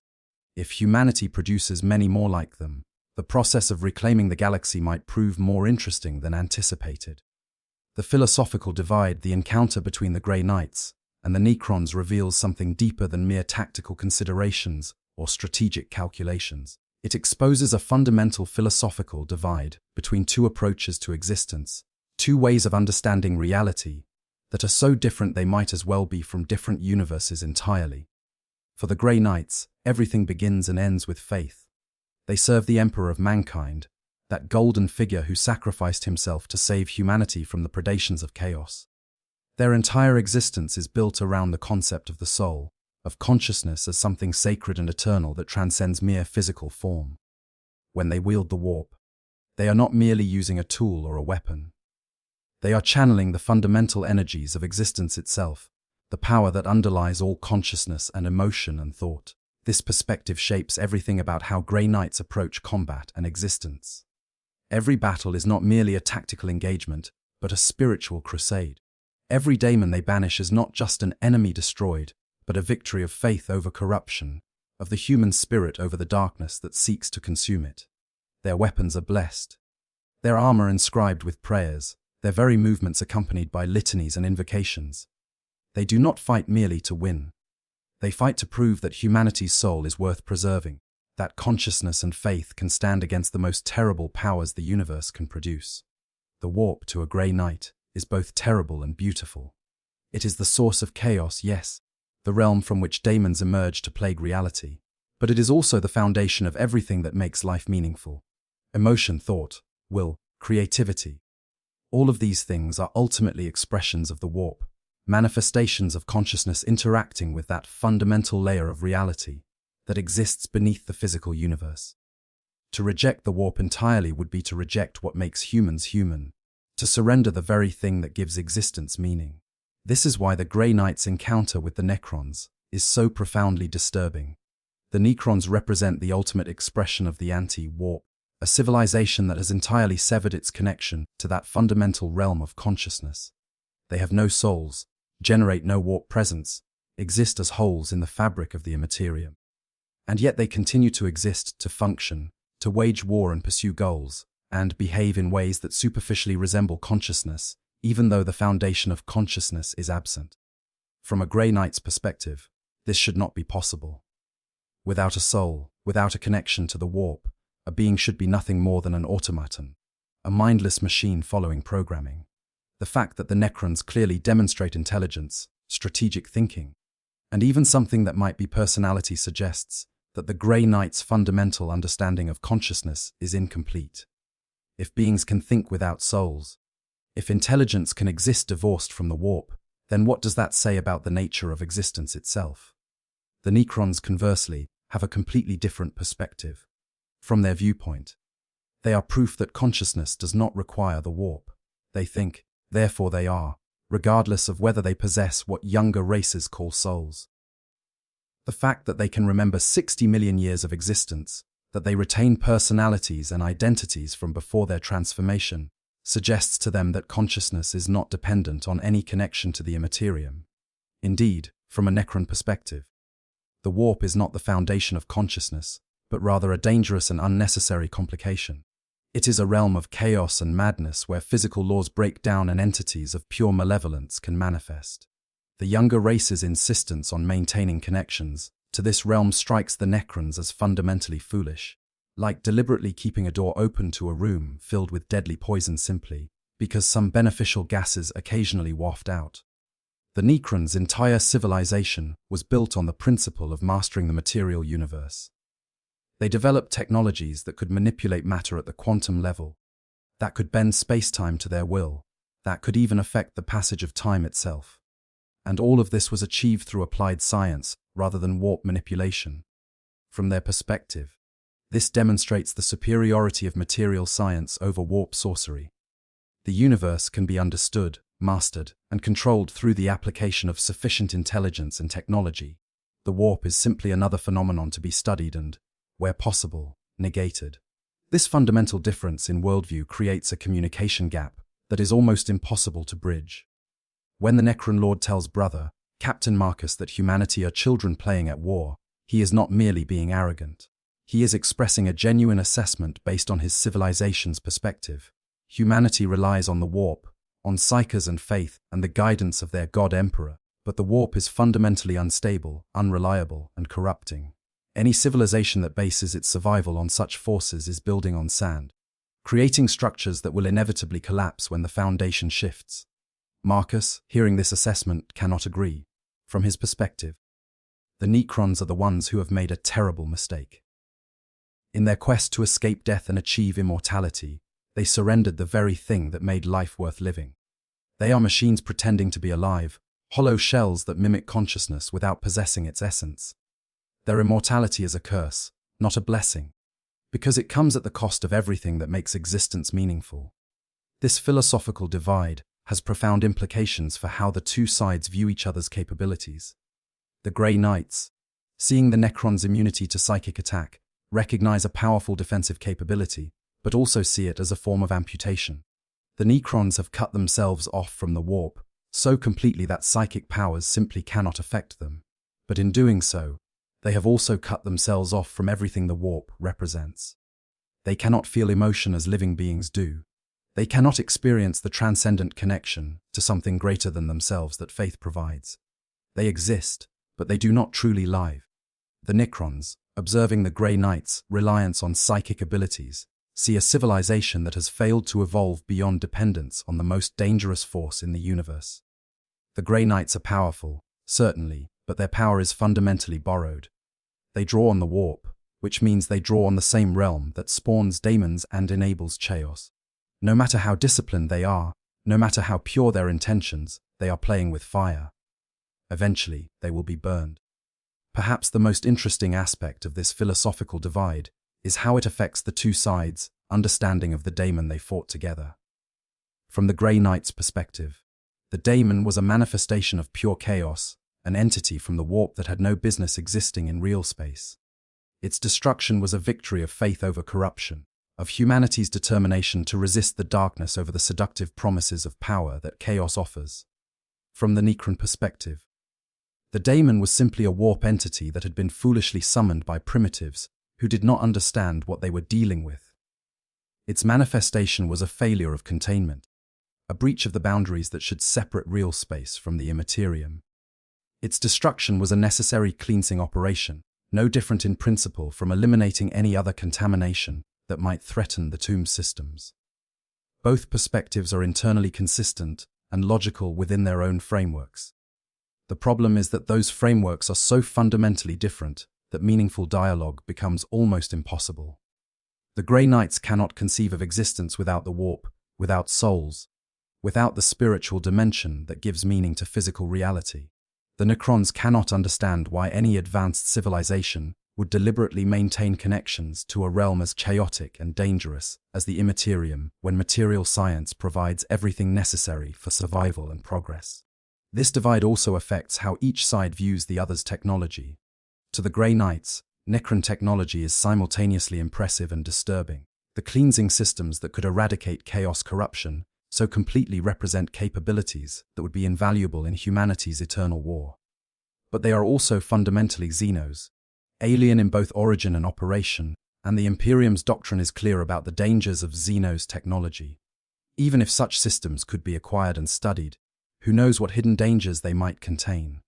The risk of corruption, not from chaos but from the alien nature of the technology itself, is too great to ignore. To the Necrons, Grey Knight equipment represents a dangerous reliance on warp manipulation. The Nemesis Force weapons, those psychically attuned blades, are powerful but fundamentally flawed. They require a connection to the warp to function at full capacity, which means they become useless in environments where warp access is limited or suppressed. A proper weapon should function regardless of what dimension it is in, should rely on physical laws rather than the capricious nature of the Imperium.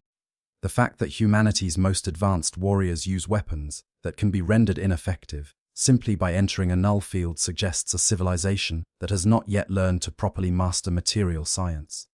Yet, despite these profound differences, the encounter also revealed unexpected common ground.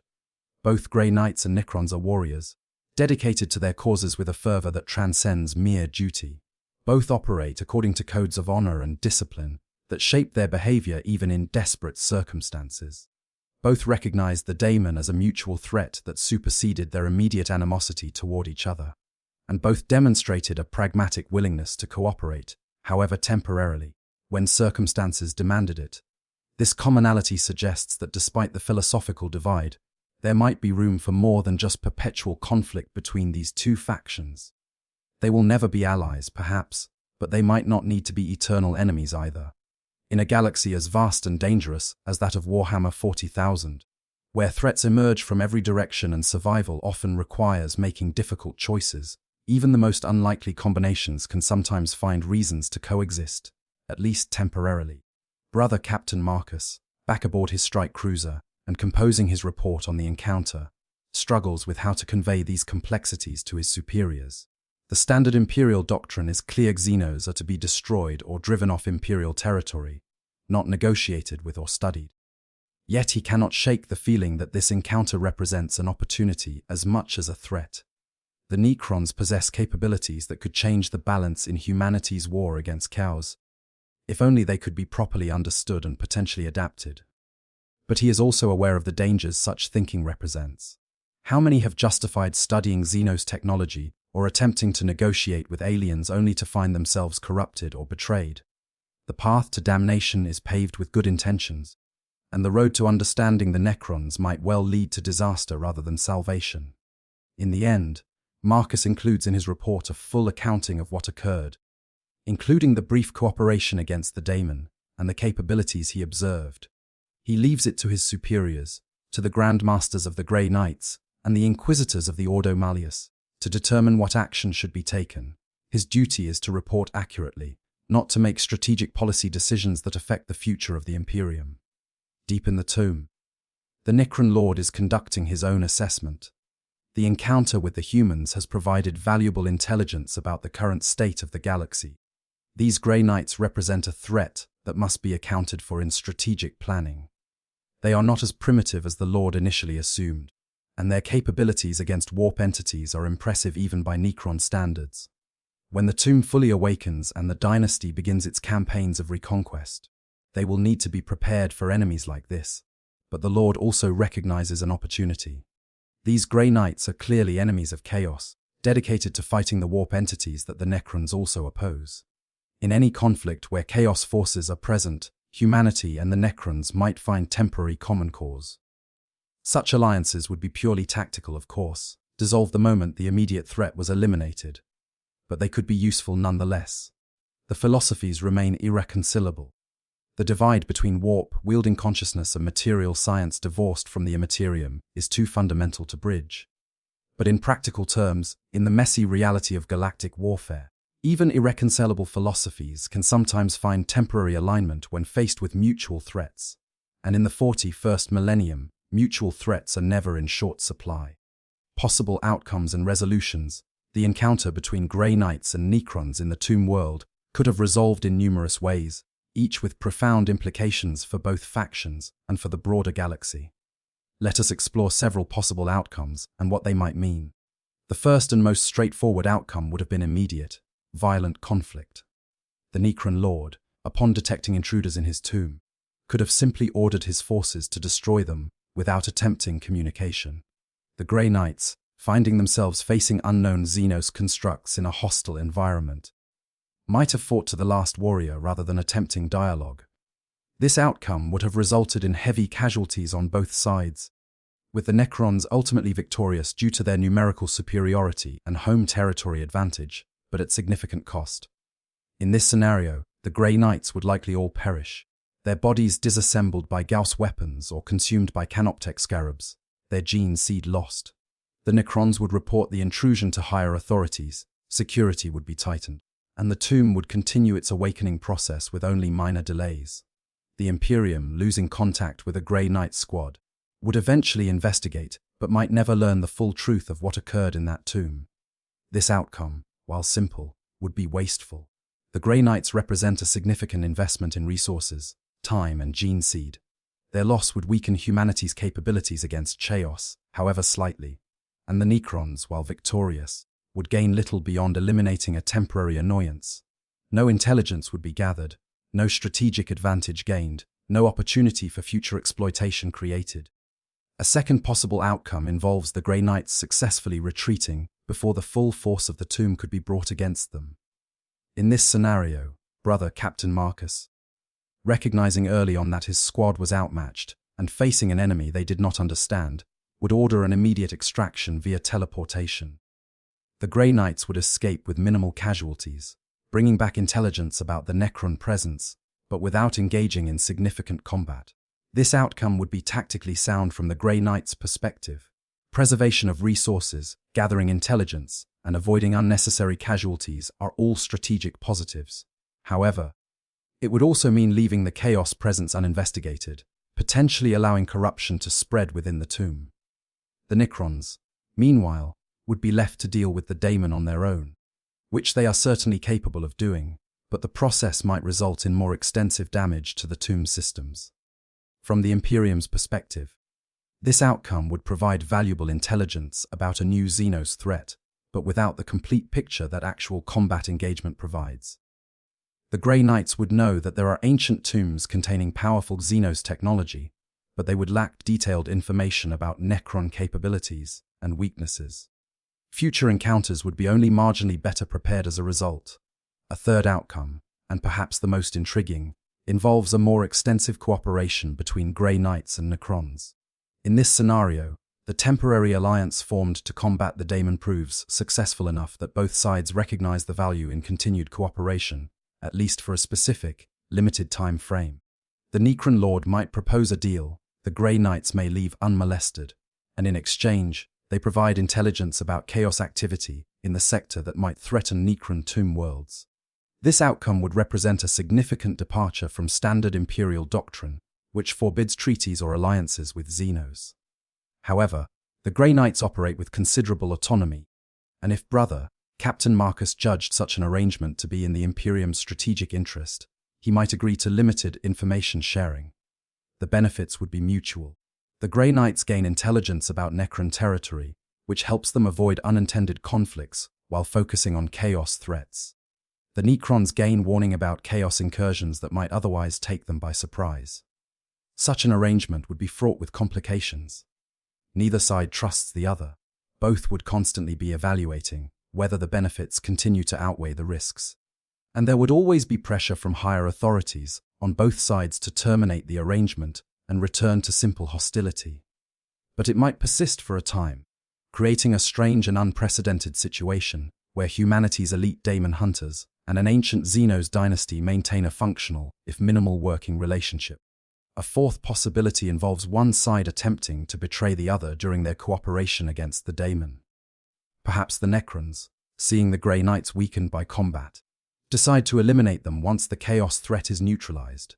Or perhaps the Grey Knights, recognizing an opportunity, attempt to plant some form of tracking device or sabotage in the tomb systems before they leave. Such betrayal would likely result in renewed combat, with the betrayed side caught off guard and at a severe disadvantage. This outcome would reinforce the mistrust both sides have for each other and likely prevent any future cooperation. It would also result in losses that might have been avoided if both sides had honored their temporary truce. For the betrayer, the gains would be minimal, perhaps some additional intelligence or the elimination of a few enemy warriors, but at the cost of establishing themselves as untrustworthy in future encounters. A fifth scenario involves the Grey Knights discovering something in the tomb that changes their entire perspective on the Necrons. Perhaps they find evidence that the Necrons were the original inhabitants of this world, predating humanity's claim by millions of years. Perhaps they discover Necron technology that could be genuinely useful against chaos, not merely the cleansing systems but something more fundamental. Or perhaps they encounter a Necron individual who demonstrates genuine personality and consciousness, forcing them to reconsider their assessment of these Xenos as mere machines. Such discoveries would create a moral and philosophical crisis for the Grey Knights. Their training and doctrine tell them that Xenos are to be destroyed or driven off, not studied or sympathized with.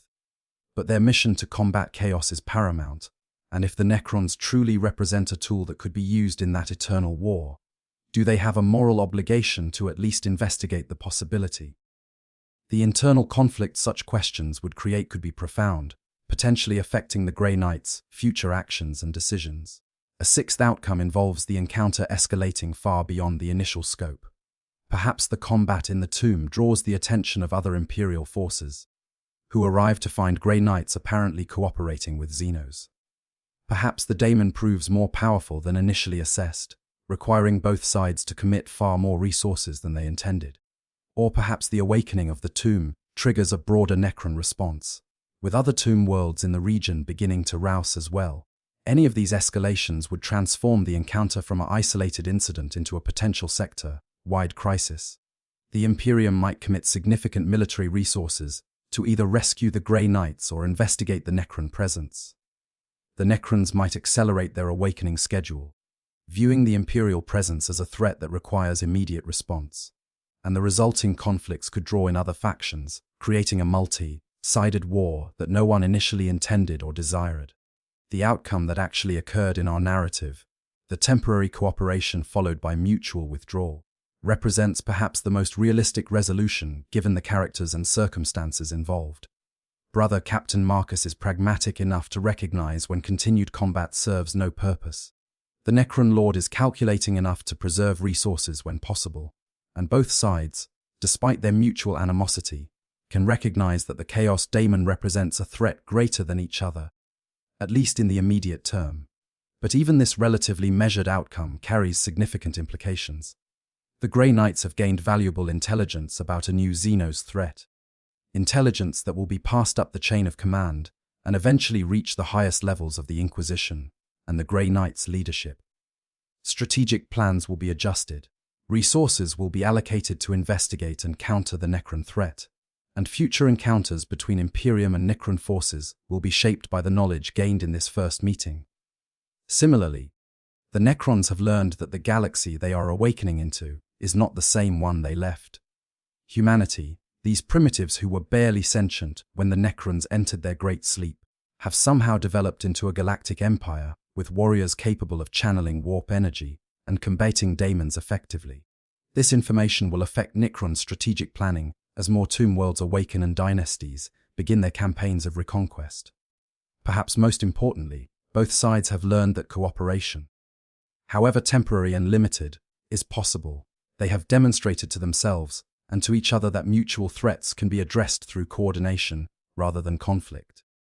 This knowledge creates the potential for future encounters to be resolved without automatic escalation to violence.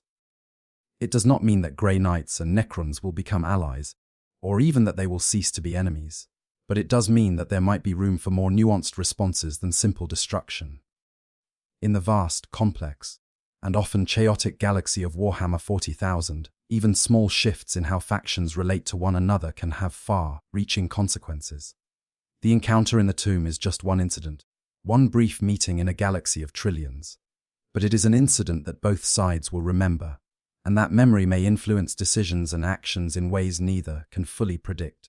Conclusion and broader implications. As Brother, Captain Marcus and his surviving squad materialize aboard their strike cruiser, safe in the cold embrace of the void, he allows himself a moment of relief. They survived. Against odds that should have overwhelmed them, fighting enemies they did not understand in an environment hostile to everything they are, they survived.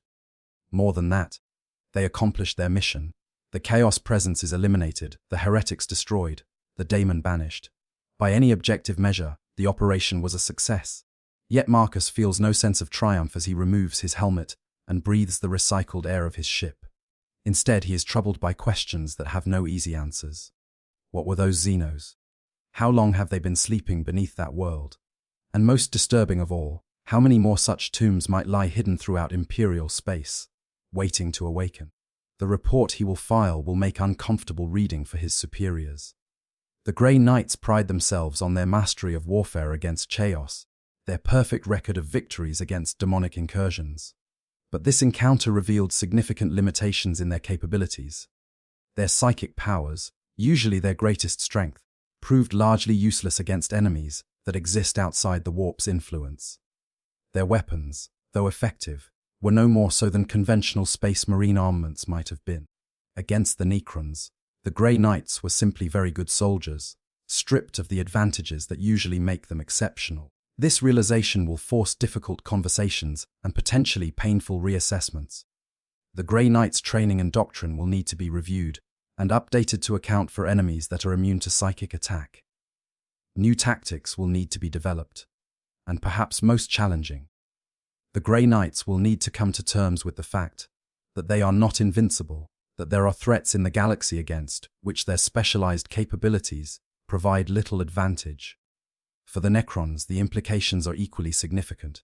The tomb has awakened, earlier than planned and under circumstances that revealed vulnerabilities in their security systems. The fact that heretics were able to enter the tomb and perform a summoning ritual without being immediately detected and eliminated represents a failure that will require investigation and correction. More importantly, the encounter with the Grey Knights has provided the first concrete data about the current state of the galaxy in millions of years. The Necrons now know that humanity has risen to become a galactic power, that they possess sophisticated technology and trained warriors, and that they actively fight against chaos. This information will spread as communication is re-established between tomb worlds, informing the strategies and plans of awakening dynasties across the galaxy. Some Necron leaders will view humanity as a threat to be eliminated as quickly as possible, before the younger race can develop further. Others might see potential in these daemon hunters, possibilities for temporary alliances against mutual enemies, and still others might simply view humanity as irrelevant, another upstart species that will rise and fall while the Necrons endure. The broader implications for the galaxy are profound. The Necrons are awakening, not as a single unified force but as dozens of independent dynasties, each with its own goals and leadership. Some will seek to reclaim ancient territories, putting them in direct conflict with current inhabitants including the Imperium. Others might focus on reversing biotransference, dedicating resources to research and development rather than military conquest, and some, corrupted by damage or madness during the long sleep, might emerge as threats to all life, regardless of faction or allegiance. The Imperium, already beset by enemies on all fronts, now faces another potential threat of massive proportions. The Necrons are not orcs, whose primitive technology and chaotic organization make them manageable through superior tactics and firepower. They are not Tyranids, whose relentless hunger makes their objectives predictable. They are not even Chaos, whose corruption can be fought with faith and psychic power. The Necrons are something else entirely, a civilization as advanced as the Imperium is primitive, with technologies that can treat space and time as merely another resource to be exploited. Yet the encounter also suggests that total war might not be inevitable. The Necrons demonstrated a capacity for pragmatism and calculation that differs sharply from the mindless aggression of orcs or the genocidal hunger of Tyranids. They can communicate, can negotiate, can recognize when cooperation serves their interests better than conflict. This does not make them allies or even potential friends, but it does create possibilities for something other than simple mutual destruction. For the Grey Knights specifically, the encounter raises questions about their role and capabilities in an evolving galaxy. They were created to fight chaos, designed and trained for that specific purpose. But as the galaxy reveals new threats and challenges, are they flexible enough to adapt? Can warriors so specialized in fighting daemons be effective against enemies that have no connection to the warp? The answer, suggested by their survival and success against the Necron constructs, is that while they lost some advantages, they retained others. Grey Knights are still enhanced space marines, still among humanity's finest warriors, even when stripped of their psychic superiority. Their discipline, training, and experience count for much, even against enemies that their specific specialization does not address. But the encounter also suggests that the Grey Knights might benefit from expanding their focus slightly, from developing capabilities and tactics that work against a broader range of threats. Not abandoning their primary mission against chaos, certainly, but being prepared for situations where chaos intersects with other threats in unexpected ways. From a narrative perspective, the encounter between Grey Knights and Necrons in a tomb world represents something fascinating, a meeting of two extremes. On one side, warriors who embody everything that makes humanity human, faith and soul, and the power of consciousness rendered in silver armor. On the other, beings who have abandoned everything human, who exist as pure intellect within shells of living metal, masters of material science but divorced from the spiritual realm that gives life meaning. Neither side is entirely right or entirely wrong in their philosophical approach. The Grey Knights' faith and psychic power make them capable of achievements that pure material science could never match. But the Necrons' rejection of the warp has given them an immunity to corruption that the Grey Knights, for all their training and discipline, can never fully achieve. Each represents a path, a way of existing and operating in a hostile universe, and each has its strengths and weaknesses. The daemon they fought together represents the threat that makes their conflict seem almost petty by comparison. Chaos does not care about the philosophical divide between warp wielders and material scientists. It seeks to corrupt and destroy both equally. In the face of such existential threats, the animosity between Imperium and Necron forces, while real and significant, might seem less important than it otherwise would. This is not to suggest that Grey Knights and Necrons will become regular allies, or even cease to view each other as enemies. The gulf between them is too wide, their interests too divergent, but it does suggest that in specific situations, when faced with mutual threats greater than their mutual animosity, cooperation might be possible. And in the grim darkness of the far future, where there is only war, even the possibility of temporary cooperation represents something almost hopeful. As Marcus settles into his quarters to compose his report, he finds himself reflecting on the Necron Lord's final words. "You are children playing at war. The the Xenos had said, and while Marcus rejected the sentiment at the time, he cannot deny that there is some truth to it. Humanity's Imperium, for all its might and span, is only 10,000 years old. The Necrons were building an empire when humanity's ancestors had not yet discovered fire. But Marcus also takes comfort in another thought. Children grow up, they learn, and in 10,000 years, despite facing threats that should have destroyed it 100 times over, humanity has endured.